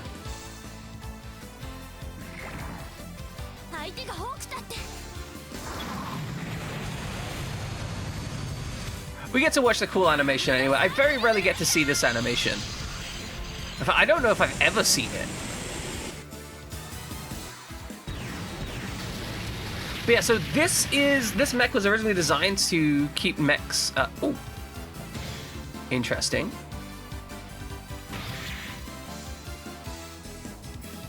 Huh.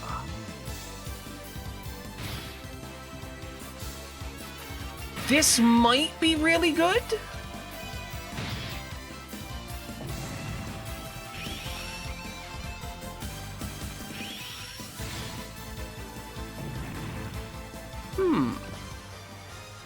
They're getting a level up.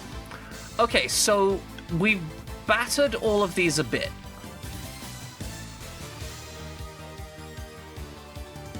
Now we need Spirit. Enable. Giga Skundo. We're gonna pummel this guy some, I think. Okay, so Spirit. Zeal.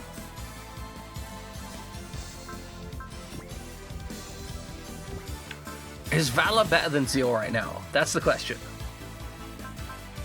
Love is probably better than both of them. But also, it's kind of memey to just take 4 turns in a row, right?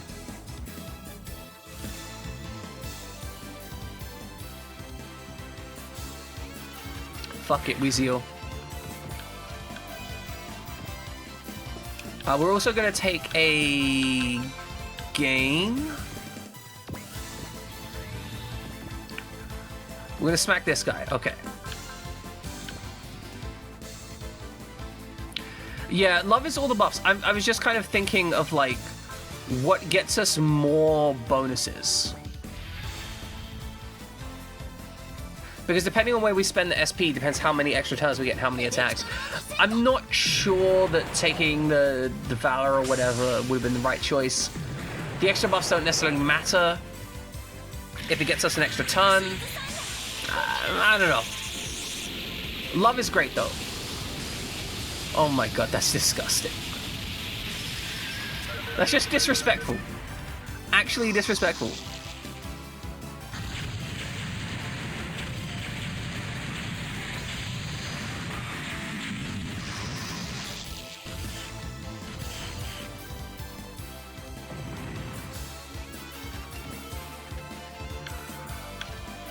Okay, so we are now here.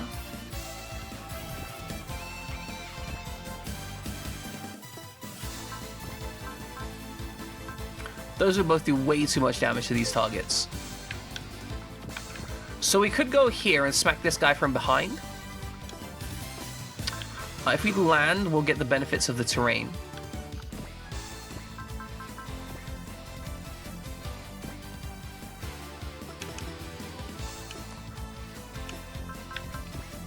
No, this one's not got any.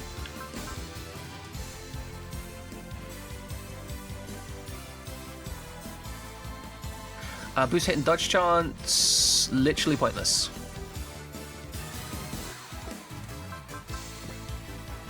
I think we just smack him in the back right now. So just a big spinal tap.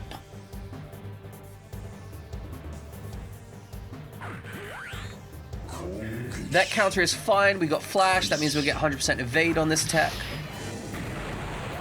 Guy dives in, teleport stabs, evades. Just want to point out, Kashua can now dodge teleportation attacks. Disgusting.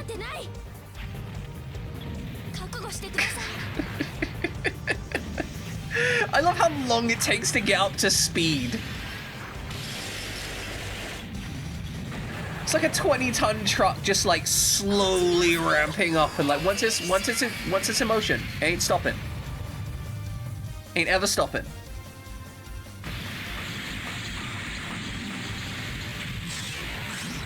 Okay, 4k damage, decent. Considering it had G territory up, makes sense.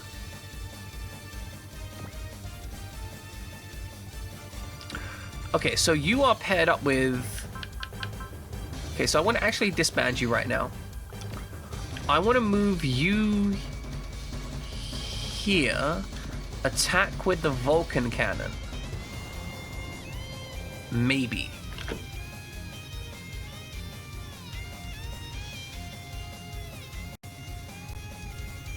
I don't know how good he is with this Vulcan cannon, is the problem.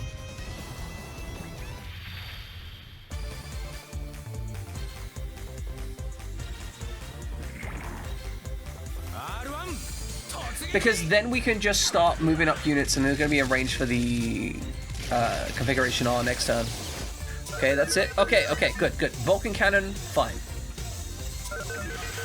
So these guys are all in Vulcan cannon range.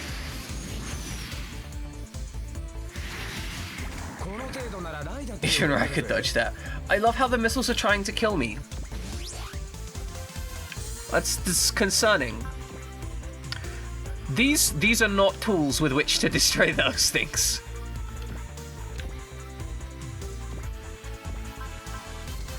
Through our machine cannon... Yeah, no, you don't have the tools. Bro, you are too fat.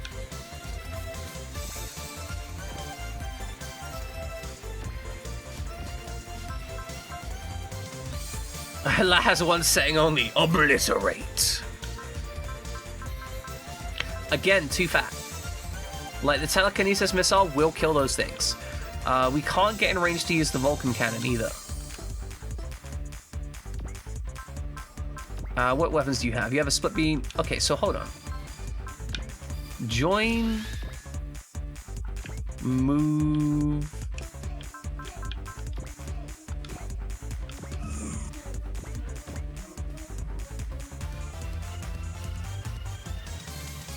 Okay, this could work.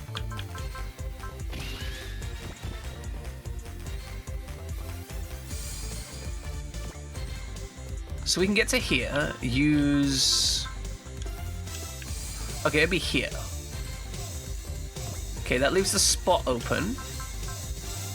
Okay, then we use the Vulcan cannon. With Aya, because she's going to do less damage on this unit.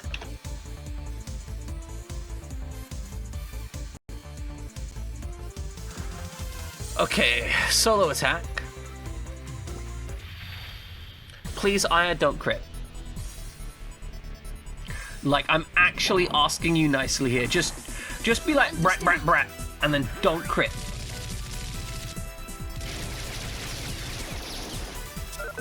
Oh, that's way too close. Don't scare me like that, Aya, please.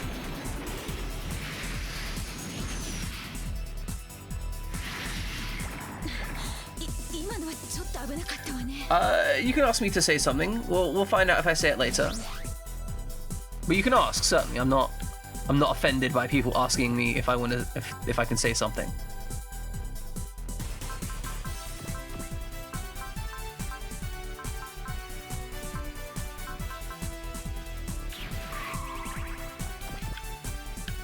I'm 90% certain that we can just destroy this man on this turn over there.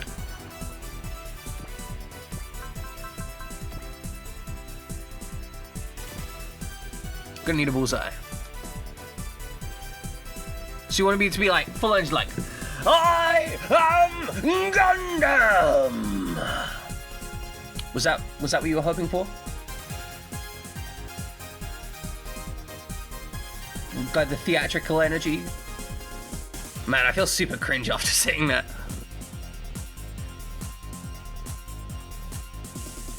Okay. I'm surprised you didn't go for the Gandamu. I love that the OG theme tune is like Gandamu, Gandamu. I love the OG theme tune. It is so much goodness.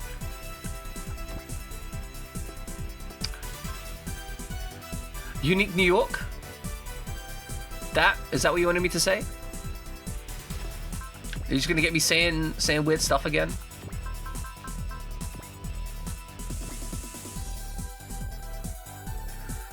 Oh yeah, this should be fine, right? Understandable. It doesn't seem like something that's easy to say. Gundamu, it's good. I love it. I love that. It's like a brain worm. It's stuck in my head. It's such a casual, comfy energy. Like the new stuff is all like very high energy anime stuff, right? Like you got that kind of rock punk, J-punk energy to a lot of the newer stuff. Electro punk maybe. The old school stuff was just a guy putting that energy out there. It was amazing. Oh, we should probably spirit luck if we're gonna kill the man. May as well take him for all he's got.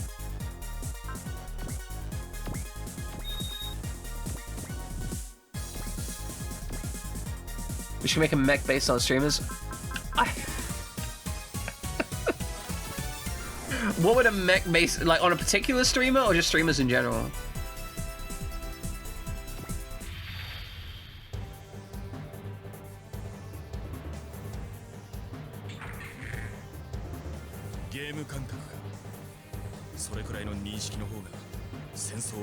Okay, so particular, what would my mech be like in your opinion? Would it just be a floating skull? Because I think there's already floating skull mechs out there. Grunksty is the art. I respect it. Got that thickness, got that power. I want to point out we just did 17k after this man used G territory. This man's like, I have this defensive, powerful G territory, and Altaizen's just like, no. Not permitted. What's this feeling? It's so freaking familiar. I'm dying again. Look, Summer, I know what you would pilot. Variant. Let's see. We need to find it. I had a picture of it.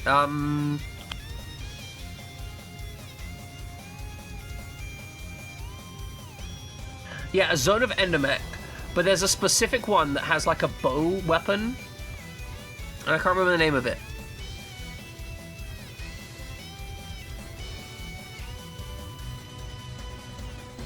Fasty, love Fasty. Okay.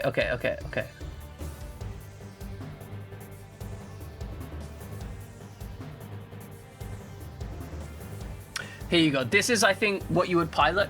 It has an absolute...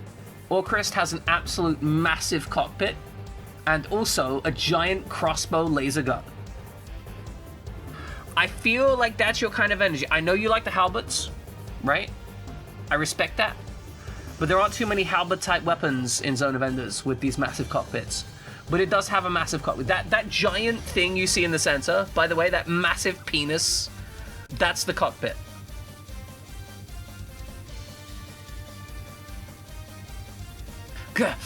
What the crap? Whenever I try to remember my past, my head, eject!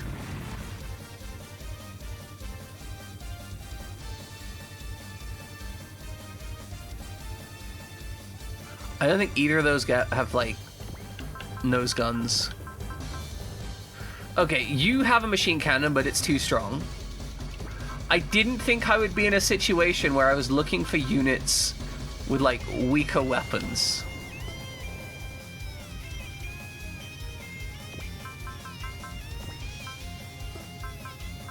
This is awful.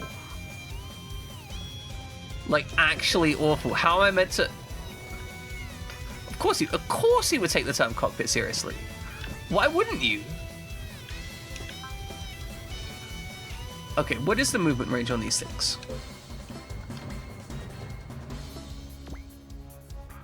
Oh, interesting. Okay, because we've put up a line here, they can't actually move forward enough.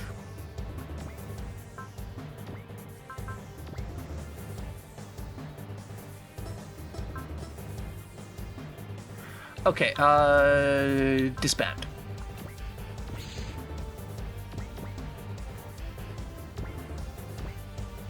Okay, you've got a Vulcan cannon.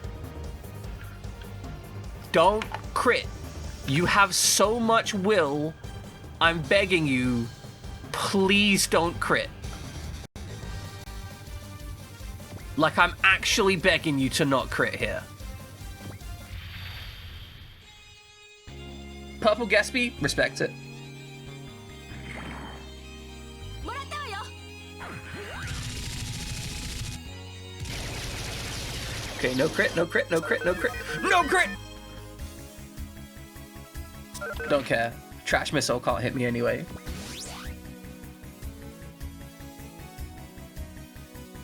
Okay. You're back from your nap? You have a deep voice now? Excellent. I love it. You're just gonna shoot somebody. No focus. No need. Like, Cholatune kills people. Yeah, let's just delete that guy.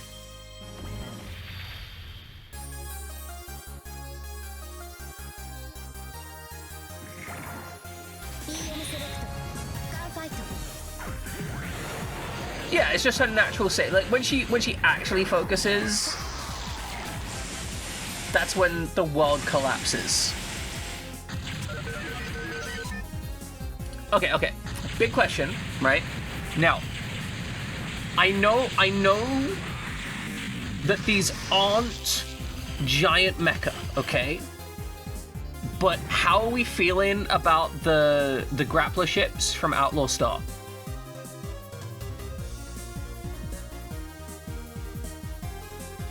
Because I'm just saying, right? It's Outlaw Star. It is a battleship, but it do be having arms and smacking people with an axe. I'm on board with that, right? Like if I'm out there in space and somebody comes at me in a space battle and just starts pounding on my outer hull with an axe, I'm leaving. I'm done with that situation. That situation is no longer my problem.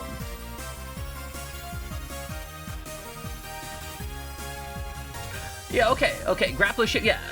Just got arms, just whack shit with an axe, right?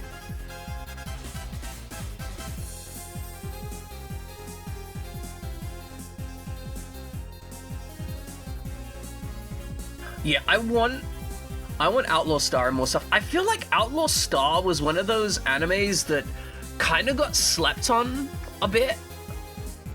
Like, it came out, it did the rounds for a bit, and then it just kind of disappeared. Whereas stuff like Cowboy Bebop, which is in a similar kind of vein and energy, ended up getting so much more popular.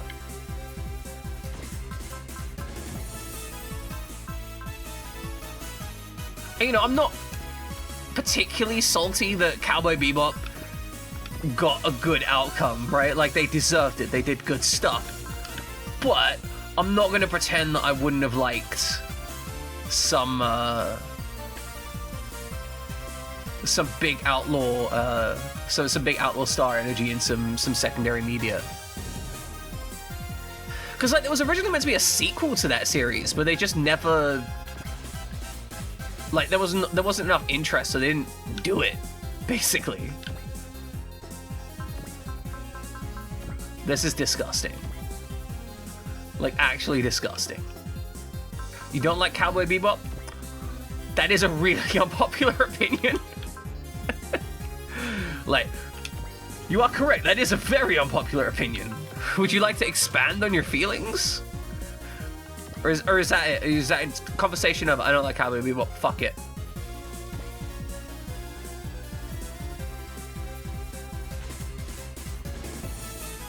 Angel Links. What the fuck is Angel? There's some of the this is some of the biggest the biggest titted anime characters I've ever seen.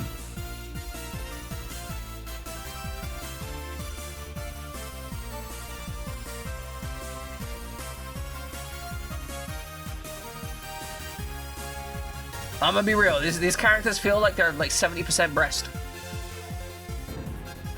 I'm gonna have to. Was this a manga or no? This was a anime series and light novel. Fuck it, I'm gonna have to try watching this at some point.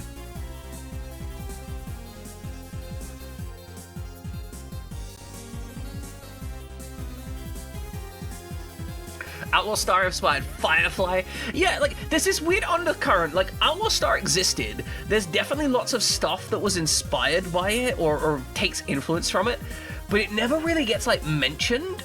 I always feel like a little bit of an outsider when I say, like, hey, one of my favorite animes of all time is Outlaw Star, and people are like, never heard of it. I'm just like, I guess, right? Like, I understand, but also, really? Huh. Guess Spence. Guess Spence. You got to the Spence. Is that who I think it is? Guess Spence.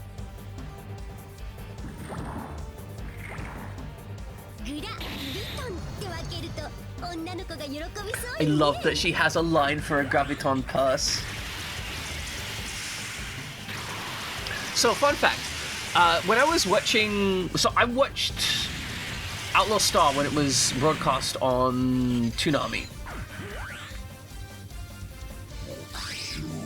And I was watching it late at night, but the only time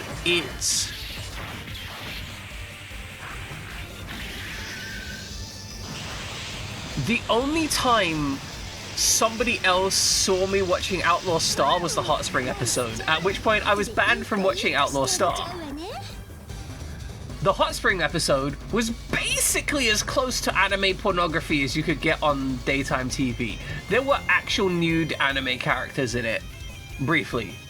And it was kind of concerning because I go through all this thing, I'm like really excited for it because it's an actual series that I'm super into, right? It was a very fun series, I liked it a lot.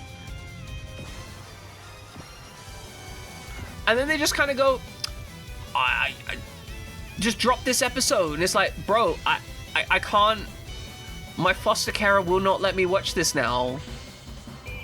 They think it's pornography.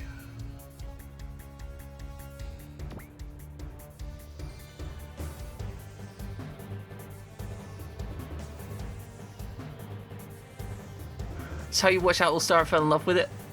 Yeah, no, cancel. Yeah, absolutely. I need to be cancelled. I deserve to be cancelled, really. Like, for all the shit I've said, I was just like, fuck. Like, goddamn. Like, I've just said some dumb shit all, like, 24/7.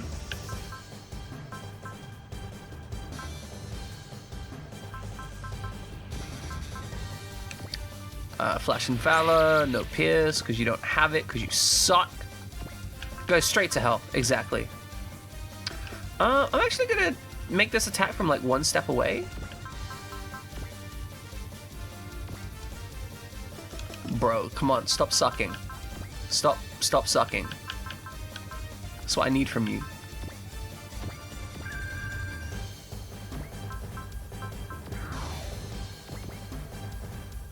Like just a little bit less sucking.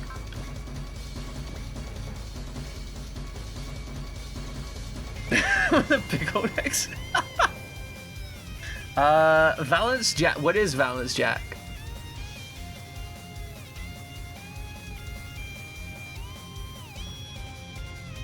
Gimp Storm? Fuck. Also mutes me. Violence Jack. Okay. Ah, okay. Violence Jack. Acquired it. Thank you, Knight, for giving us the correct spellings. This titular anti-hero is a complete mystery to those who've encountered him. He's often described as 7 to 10 feet tall with the muscles of a gorilla, the fangs of a wolf, and having primordial burning eyes. He named himself after his signature weapon, a large fold-out jackknife, which he uses in combat. He appeared out of nowhere after the Great Kanto Hellquake, picking street fights as a threat to Kanto.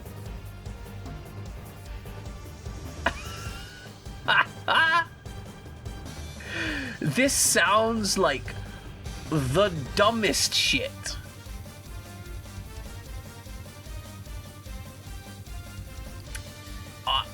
Fantastic. Actually fantastic. The OVA, Violence Jack Harem Bomber. What the fuck? Oh, what the hell were you watching as a kid, Summer? I love you, but what the hell?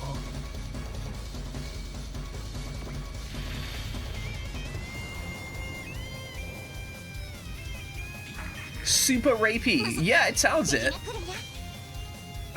分かったぜ Summer's just watching this absolutely, like, horrendous, gross, rapey vibes shit. And then goes, is this what healthy relationships are meant to look like?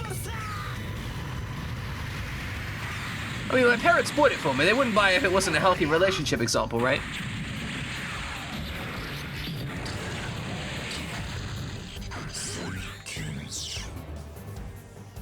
Rapey means... do you know the term rape, Nix, as in to sexually assault someone? Well, to call something rapey is to say that it is... It gives vibes of either it features sexual assault in the narrative, or it gives vibes that they're going to do something which is akin to sexual assault. So if you say like an anime is rapey, normally what you're saying is the characters either sexually assault or imply sexual assault or like speak about how they would sexually assault someone or similar. The guy used kids as human shields. Fantastic.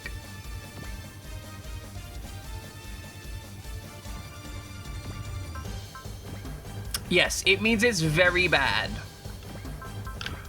Though, like, an anime can be very rapey in terms of, like, featuring lots of gross stuff like that without necessarily being, like, misogynistic, for example. But that doesn't mean it isn't misogynistic. It just means that it can't, like... It is the possibility to make an anime that has lots of gross scenes and stuff like that while not having the writers hate characters. But also most of that stuff is actually just super misogynistic, right? Like, when we get into it, most anime that is super gross like that is actually just very, very misogynistic. Predating Mad Max, damn. Like, that's some old school post-apocalyptia. Because there was, like, the post-apocalyptia in the eras somewhere between, like, the 1985 to, like, 1995. You had a whole series of, like, everything was post-apocalyptic in the movie era, in the movie scene. Just so many post-apocalyptic narratives in anime and TV series and so on, right? I think you also had, like, was it Tribes going on with that, which was like the 1973. Okay, so it was like the first wave of it. That's pretty cool.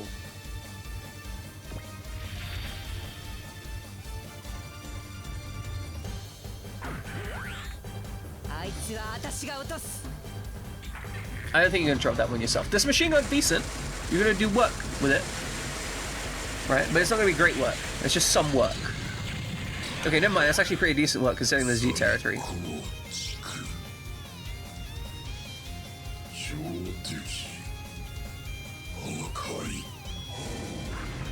But yeah, it turns out Summer just had like a hardcore childhood.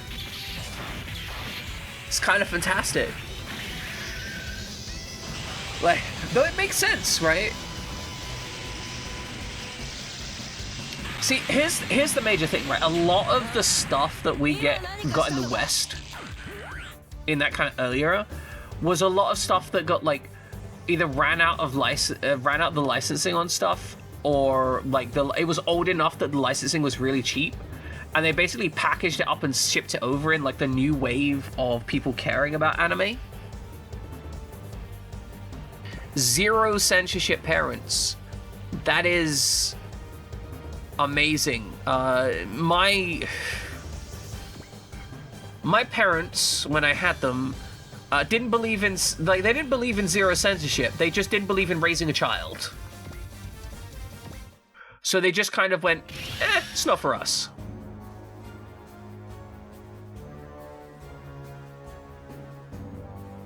Okay, this shouldn't kill the guy.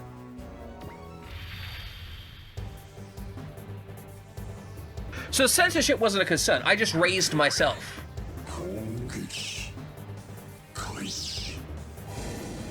Oh, okay.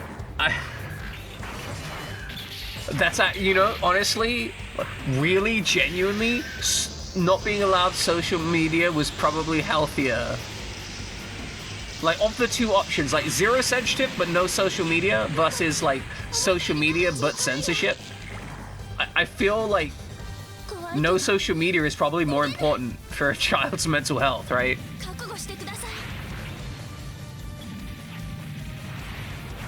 But, so I remember that I saw a joke recently, what's the best cooking ingredient? Like, what is the, what is an orphan's favorite cooking ingredient? Or something like that. What's an orphan's favorite cooking ingredient? The answer obviously being self-raising flour. Because they raised themselves. It's terrible. It's terrible. But funny, but terrible. Okay. God, the missiles are like circumnavigating my units. Fuck, that's hilarious. Okay, who can you attack? Nobody. Okay, 1 unit. Bad, but also funny, right?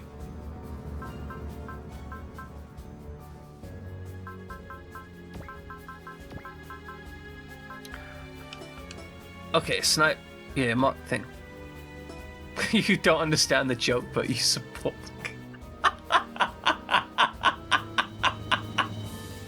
Holy fuck, that's like the most condescending. That's the most condescending way to respond to that. I don't understand the joke, but I support you.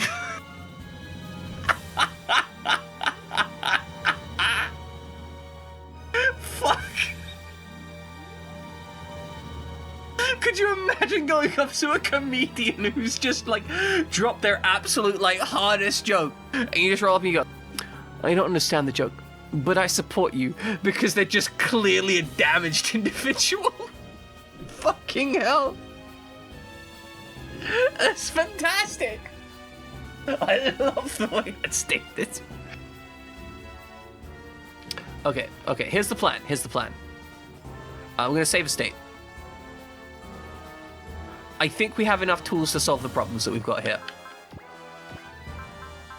So, Mercy Snipe. Okay, you're like, ooh, why Mercy Snipe, right?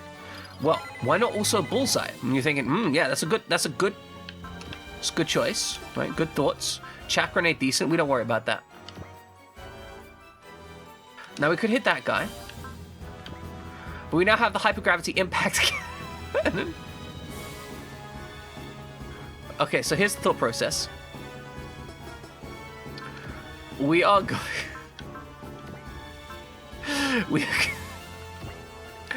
We're going to use the Hypergravity Impact Cannon to attempt to not kill a missile.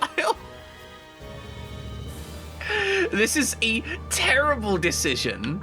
Support fucking off.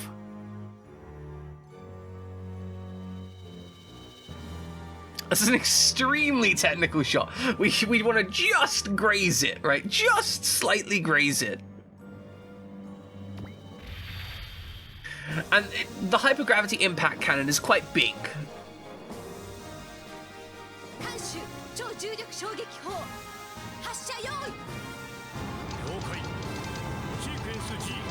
I love how we get the span of the cockpit as we do that. The bridge, sorry. Yeah, it's a frame perfect input. If Sean doesn't get this, I'm going to be pissed.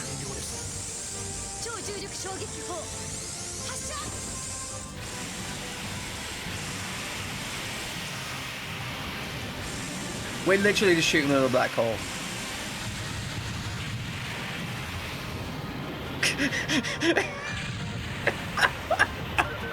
Oh, we did it! We did it! I saw that Photoshop. It was beautiful. Never ever feel shame for that.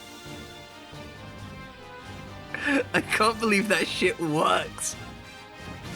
We hypergravity impact cannoned them out of existence. Actually disgusting. Okay, you can't do any... Oh, no, you can do something.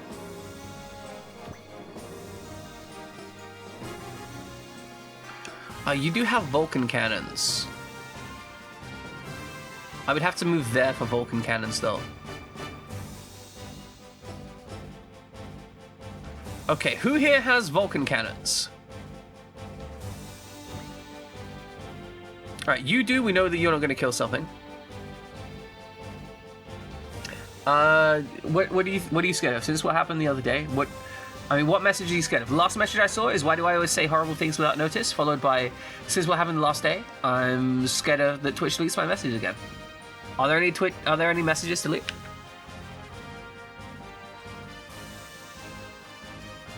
I love that shit so much. God, Lafina's tune actually sounds just like Skies of Arcadia. I can't get over that.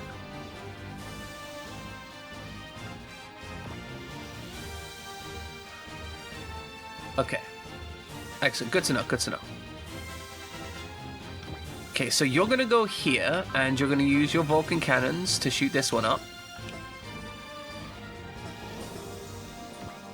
Okay, I think that's it. We're no longer bothering with the combo attack. Because I need you to not kill this missile. Okay, right? You say don't kill the missile. Don't crit, don't kill it, be fine.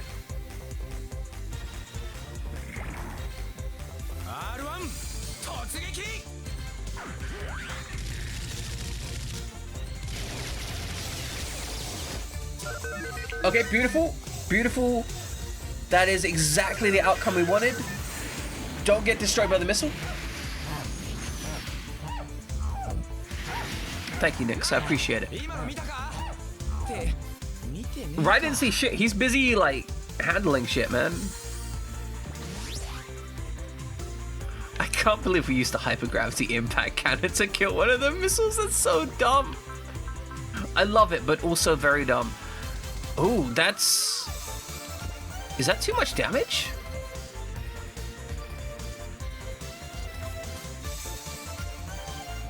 That feels like it's going to be too much damage.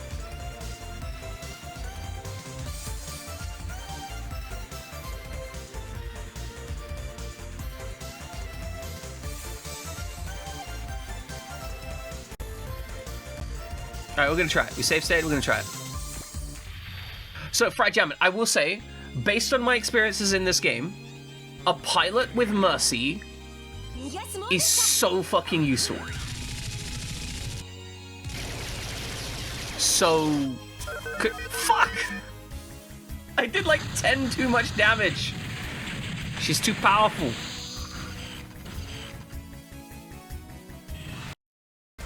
Okay, never mind. Never mind, that didn't happen. But yeah, a pilot with Mercy is insanely useful. Aya doing the chip. Does Aya have the chip available? She's got the Vulcan cannons, you know.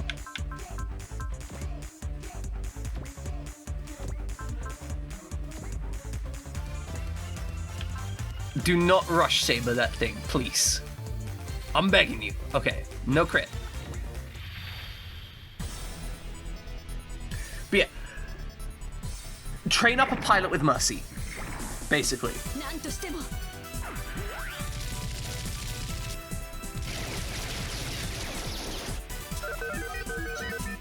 Like, you don't, because so, like, based on my experience in this game, there are so many objectives which are like, manipulate the HP of the enemy.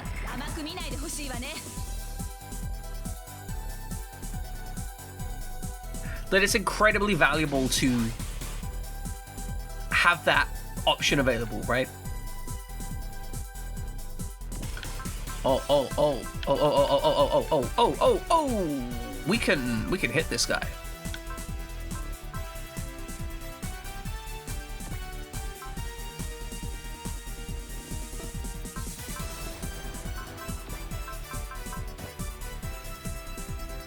So there's multiple reasons you might not want to kill an enemy, right? One, I would say about 10 to 20% of my objectives in missions have involved something like get the enemy to a specific HP breakpoint so that you don't kill them. Like, don't kill them, but do reduce their HP to low because I want to do something with their corpse or something. Like these missiles, there was Princess Shine, for example, that we had to do that with. There was multiple other units. There's also a lot of enemies which I have to do too much damage to, in that there are enemies that I want to get to like 50% health and then one shot that, like, chunk that last 50% of health in one shot because they'll retreat otherwise. And that's also been kind of one of these important value propositions of not wanting to just recklessly engage, and the classic one of training allied units, right? Because getting allied units kills, specifically kills, is high value because that gets them PP. So I could pair a unit up, get them a kill and extra PP out of that situation, but still only risk my big powerful unit.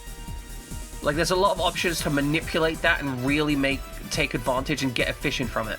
Yeah, 50 kills gets them a unique bonus. I don't think she can get this without, what'd you call it, available?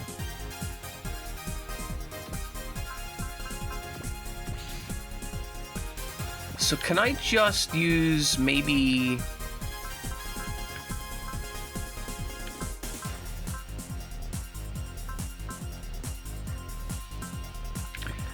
If I could use you to trim off a little bit of that extra HP.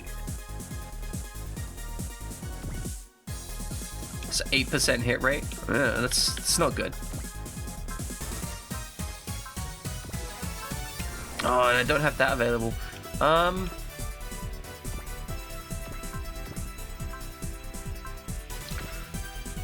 Cross Smasher might be tenable.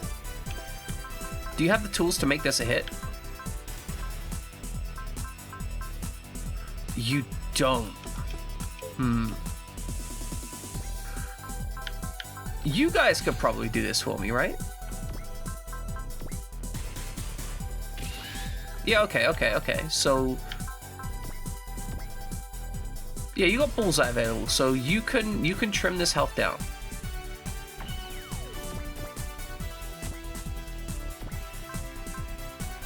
Solid Eye Laser isn't going to do shit.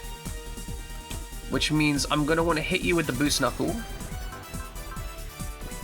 Not the Moose Knuckle, just the Boost Knuckle. And then I'm going to solo this attack. And the goal of this attack is I just want to trim off some health.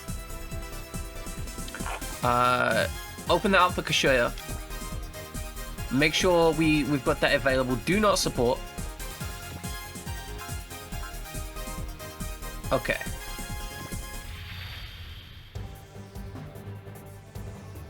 Because I feel like Kashuya is about to come into her own with the Grunkst. Like, she's really close to being able to take that Grunkst and just go absolutely ham with it. Okay, that did not trim off any health. I mean, do I just wait an extra turn, maybe? Akashic Buster?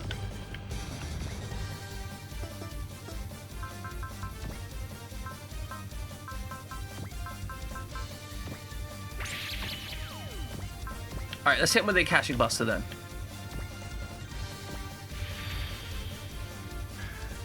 But yeah, I feel like Kashuya is really close to just absolutely going nuts.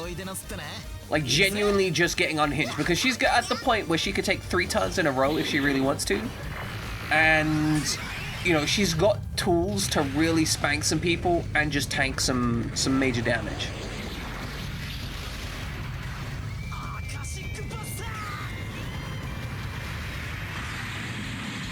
Okay, does some damage. Shouldn't kill. Shouldn't kill. It killed. Fuck! Well, whatever. This asshole gets the kill. I lose out on it. He probably needed some XP as well.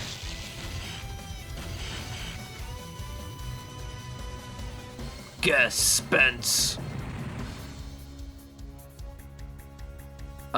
He got so much out of that. He got 2 levels. Skill point obtained, crit range, post movement, space terrain, mega booster, T-Link sensor. What is a T-Link sensor?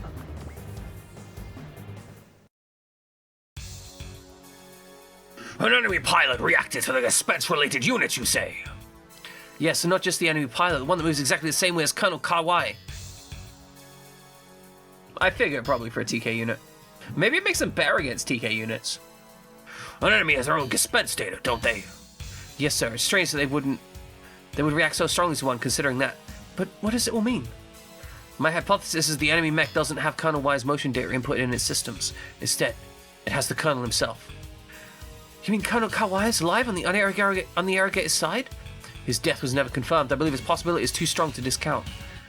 As unpleasant as a thought as it is, it's possible the Colonel was taken by the irrigators and had his personalities and memory erased. Just like what happened with Kashura when Major Ingram abducted her. Going by that theory, perhaps contacting us resurfaced some lost memories. Huh.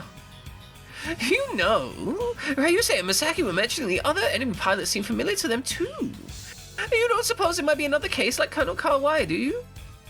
If we connect all the dots we've seen so far, it should paint a clearer picture of the irrigator's true goal. Alright, Summer Snow, I hope you have delicious food. I hope it's a fantastic time. I love you very much. As a viewer and a constant companion of the stream. And I genuinely hope your day goes fantastically. I'm always happy when I see your name in chat. I think is the key thing. Monday hype. Oh yeah, no, I've got work to do for Monday. Like everything should be fine, right? Everything should be absolutely fine, but I definitely have work to do for Monday. To the point where I'm kind of thinking that we're gonna have another day of one mission only. Which I know means we're going to get through this game in like the slowest rate possible. If we connect all the dots we've seen so far, it should paint a clearer picture of the irrigator's true goal. I believe Sir Marion Radom is writing a report on that.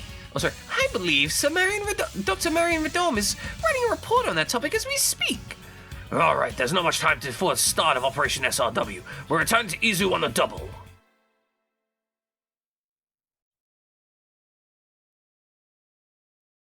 I also realized I haven't taken a single break this stream. I was wondering why I wasn't feeling particularly great in terms of energy levels. It's because I haven't taken a break this entire stream because I'm a fucking moron.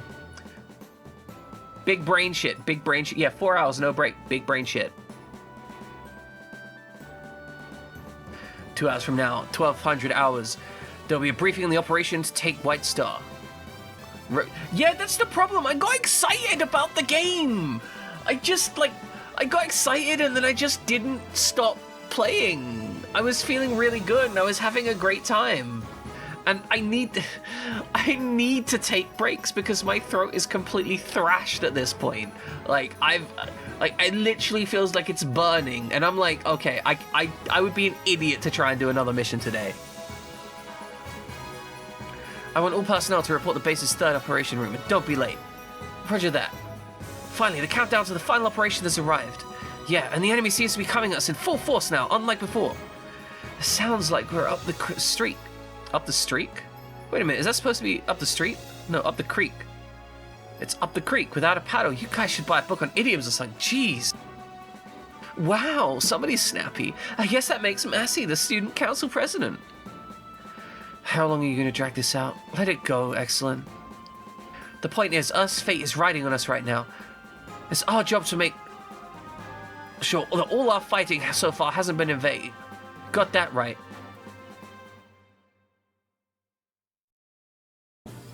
Okay. Let's have a look at that T-Link system. I want to see what that's about. Can you equip it? You can equip the Mega Booster. Oh my god. Hold on. No. Hold on. I need you guys to understand something. We could equip Latoon with 2 Mega Boosters and the custom CPU plus 6 movement.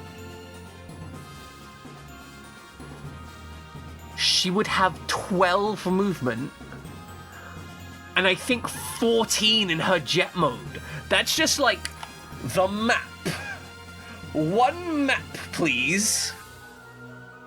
Oh my god, that's actually terrifying. Now, I think realistically, giving it to Kashuya would actually be the better decision, okay? Like, that's actually the mechanically more ideal decision. However, 14 movement is disgusting. Like, actually a crime. T-Link sensor increases weapon hit rates by 40%. By 40, sorry, not 40%. That is fine. Yeah, exactly. Latoon just like right behind you. Give me your best character boots. 14 move is good. Yeah, no, it's good. It's really good. But the only downside to that is at some point Latoon does run out of energy. That's her only downside. She doesn't have unlimited ammunition. She only has like 20 shots. So if there's more than 20 enemy attacks, then it's a waste to make her take all those attacks. Counterpoint though, 14 move good, very fast. Very fast. Latoon go brrr. Latoon go fucking brrr, right? Like holy crap. I fuck. Just fuck me. Who's got it? You got the Psybuster. The Psybuster's got the hero's mark and it's still sucking that hard.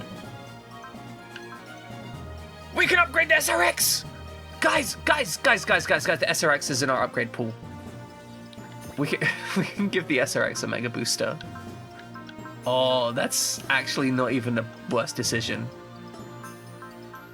Weapon upgrade.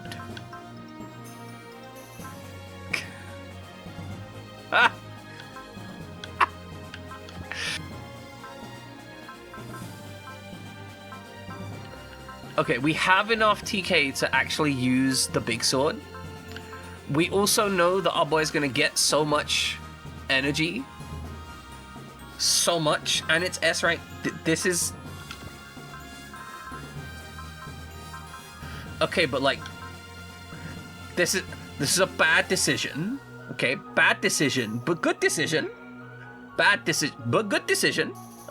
Good decision, bad decision, good decision. We should probably consider upgrading, like, the unit first, right? Oh, it does not have many upgrade slots.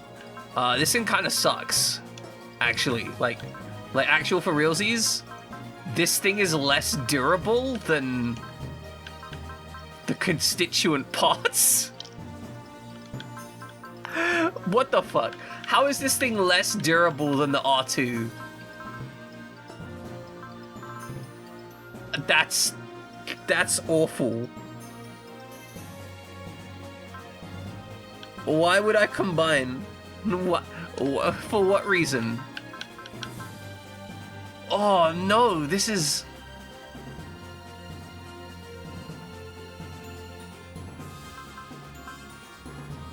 I think the I'm gonna be real with you guys. I think the SRX is bad. I think it might be bad. Like, the R2 is more durable. The R1 does more damage. Like when they're both attacking, they're going to be doing more damage. I think the SRX is bad. I don't want to think that. But maybe I'm wrong. Maybe I'm wrong. Maybe I'm completely wrong. But I think the SRX might be bad. I'm going to upgrade the fuck out of it anyway, because there is 100% chance that we're going to be required to field it on missions for some reason. But like, I am not looking at this thing and going, wow, this is the best unit I've got in my field. I'm looking at this thing and going, we are on Ryusei's SRX route. So we are not in the Kiyosuke's route. I don't know what the difference is. I don't know when they divide or whatever, but that's what we rock in.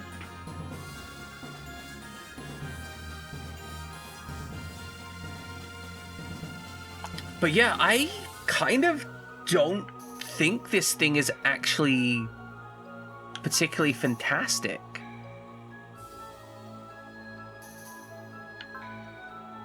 Yeah, like, it's gonna need some of the best parts I've got to kind of really match up. And that's a little bit sad. I thought it was gonna come out the gate as, like, 1 thumb up, and then parts was gonna add 2 thumbs up.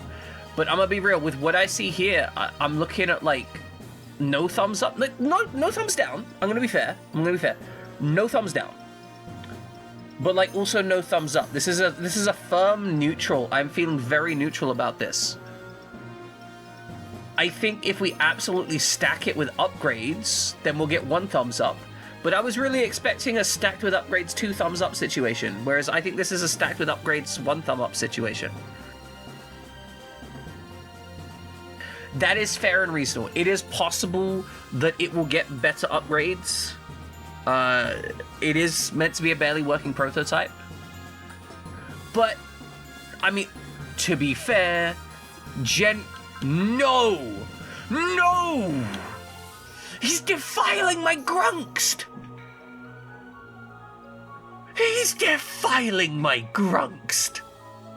I am offended. I am ashamed. He's getting his gross germs on my Grunkst. My big Grunksty boy is out here, and is just like, oh, I gotta be on him. I am upset by being forced to put him in a Grunk. Can I not just put him in the red-shirted Gespenst?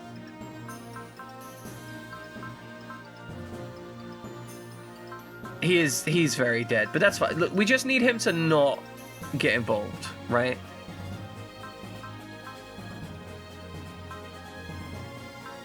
Man, it's gonna be an absolute hell mission to work out what we're doing next. Okay, we're gonna save the game. The SRX is in the field now, which we appreciate. Put him straight into the battleship and call it a day. Yeah, no, that's... Like, he gets out into the field, he's like, finally, I'm in a mech, I'm ready to fight. Bam, straight back in the battleship. Your orders are returned to base immediately. That's everything you got. Okay, ladies and gentlemen, we're going to be raiding out right now. Because if I don't, I'm going to be making some bad decisions, and I'm going to hurt myself. Like, physically, I'm going to cause, like, physical harm to myself. Since that seems like a terrible, terrible decision, we're going to find someone to raid out to. So, let's find out who is around and about. I love little TY for stream. It's very cute. Is there anyone who speaks English streaming Super Robot Wars? No. It's a shame. Does anyone have any recommendations? Because otherwise, we're probably going to go out to Who's Dupu. Maybe we'll go out to Rufus. Rufus is cool. We've raided out there a couple times. Cowpal? Okay, we're going to check him.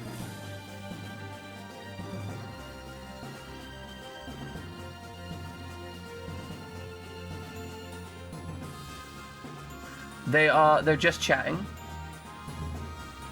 They've just spun up. Okay. Fuck it, YOLO. Do they accept raids?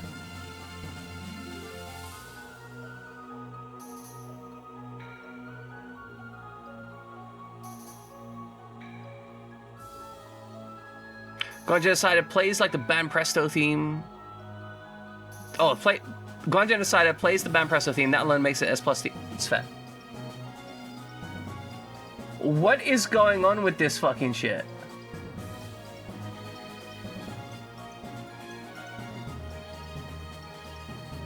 This stream is actually unhinged. What is going on with it?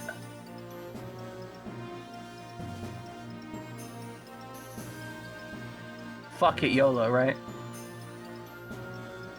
Alright, we're raiding out to wherever the hell Nyx has sent us. I don't know anything about this person. Hopefully I'm not a racist. I remember they got big hands. I think I've seen this, so they might have some big hands. Anyway, ladies and gentlemen, please have a fantastic day. We are going to be back tomorrow with some big scoops. For now, get the fuck out of here. I need rest. I need R&R. I need to take a nap. I need to eat some snacks. Drink some water. I need to edit some videos. Fuck. I need to prep for D&D. I need to clean up. I need to... Oh my god. And then I got to stream again tomorrow. And that's going to be big scoops. And I want to beat that game as well. And then after the big scoops, I want to go this Saturday, going to be editing video, prepping for D&D. Sunday, more prepping video. Shit, no, Saturday is Nyx's stream, so I got to be in there to watch that. Sunday, I'm going to have like some other shit going on. For guys who don't know, Nyx's birthday stream is on Saturday. Saturday? Yeah, Saturday. So get the fuck in there on Saturday, okay? It's the 28th. Go watch Nyx. Follow Nyx now if you're not already following. Saturday. Sunday I'm busy. Anyway, I love you guys. Get the fuck out of here. See you later.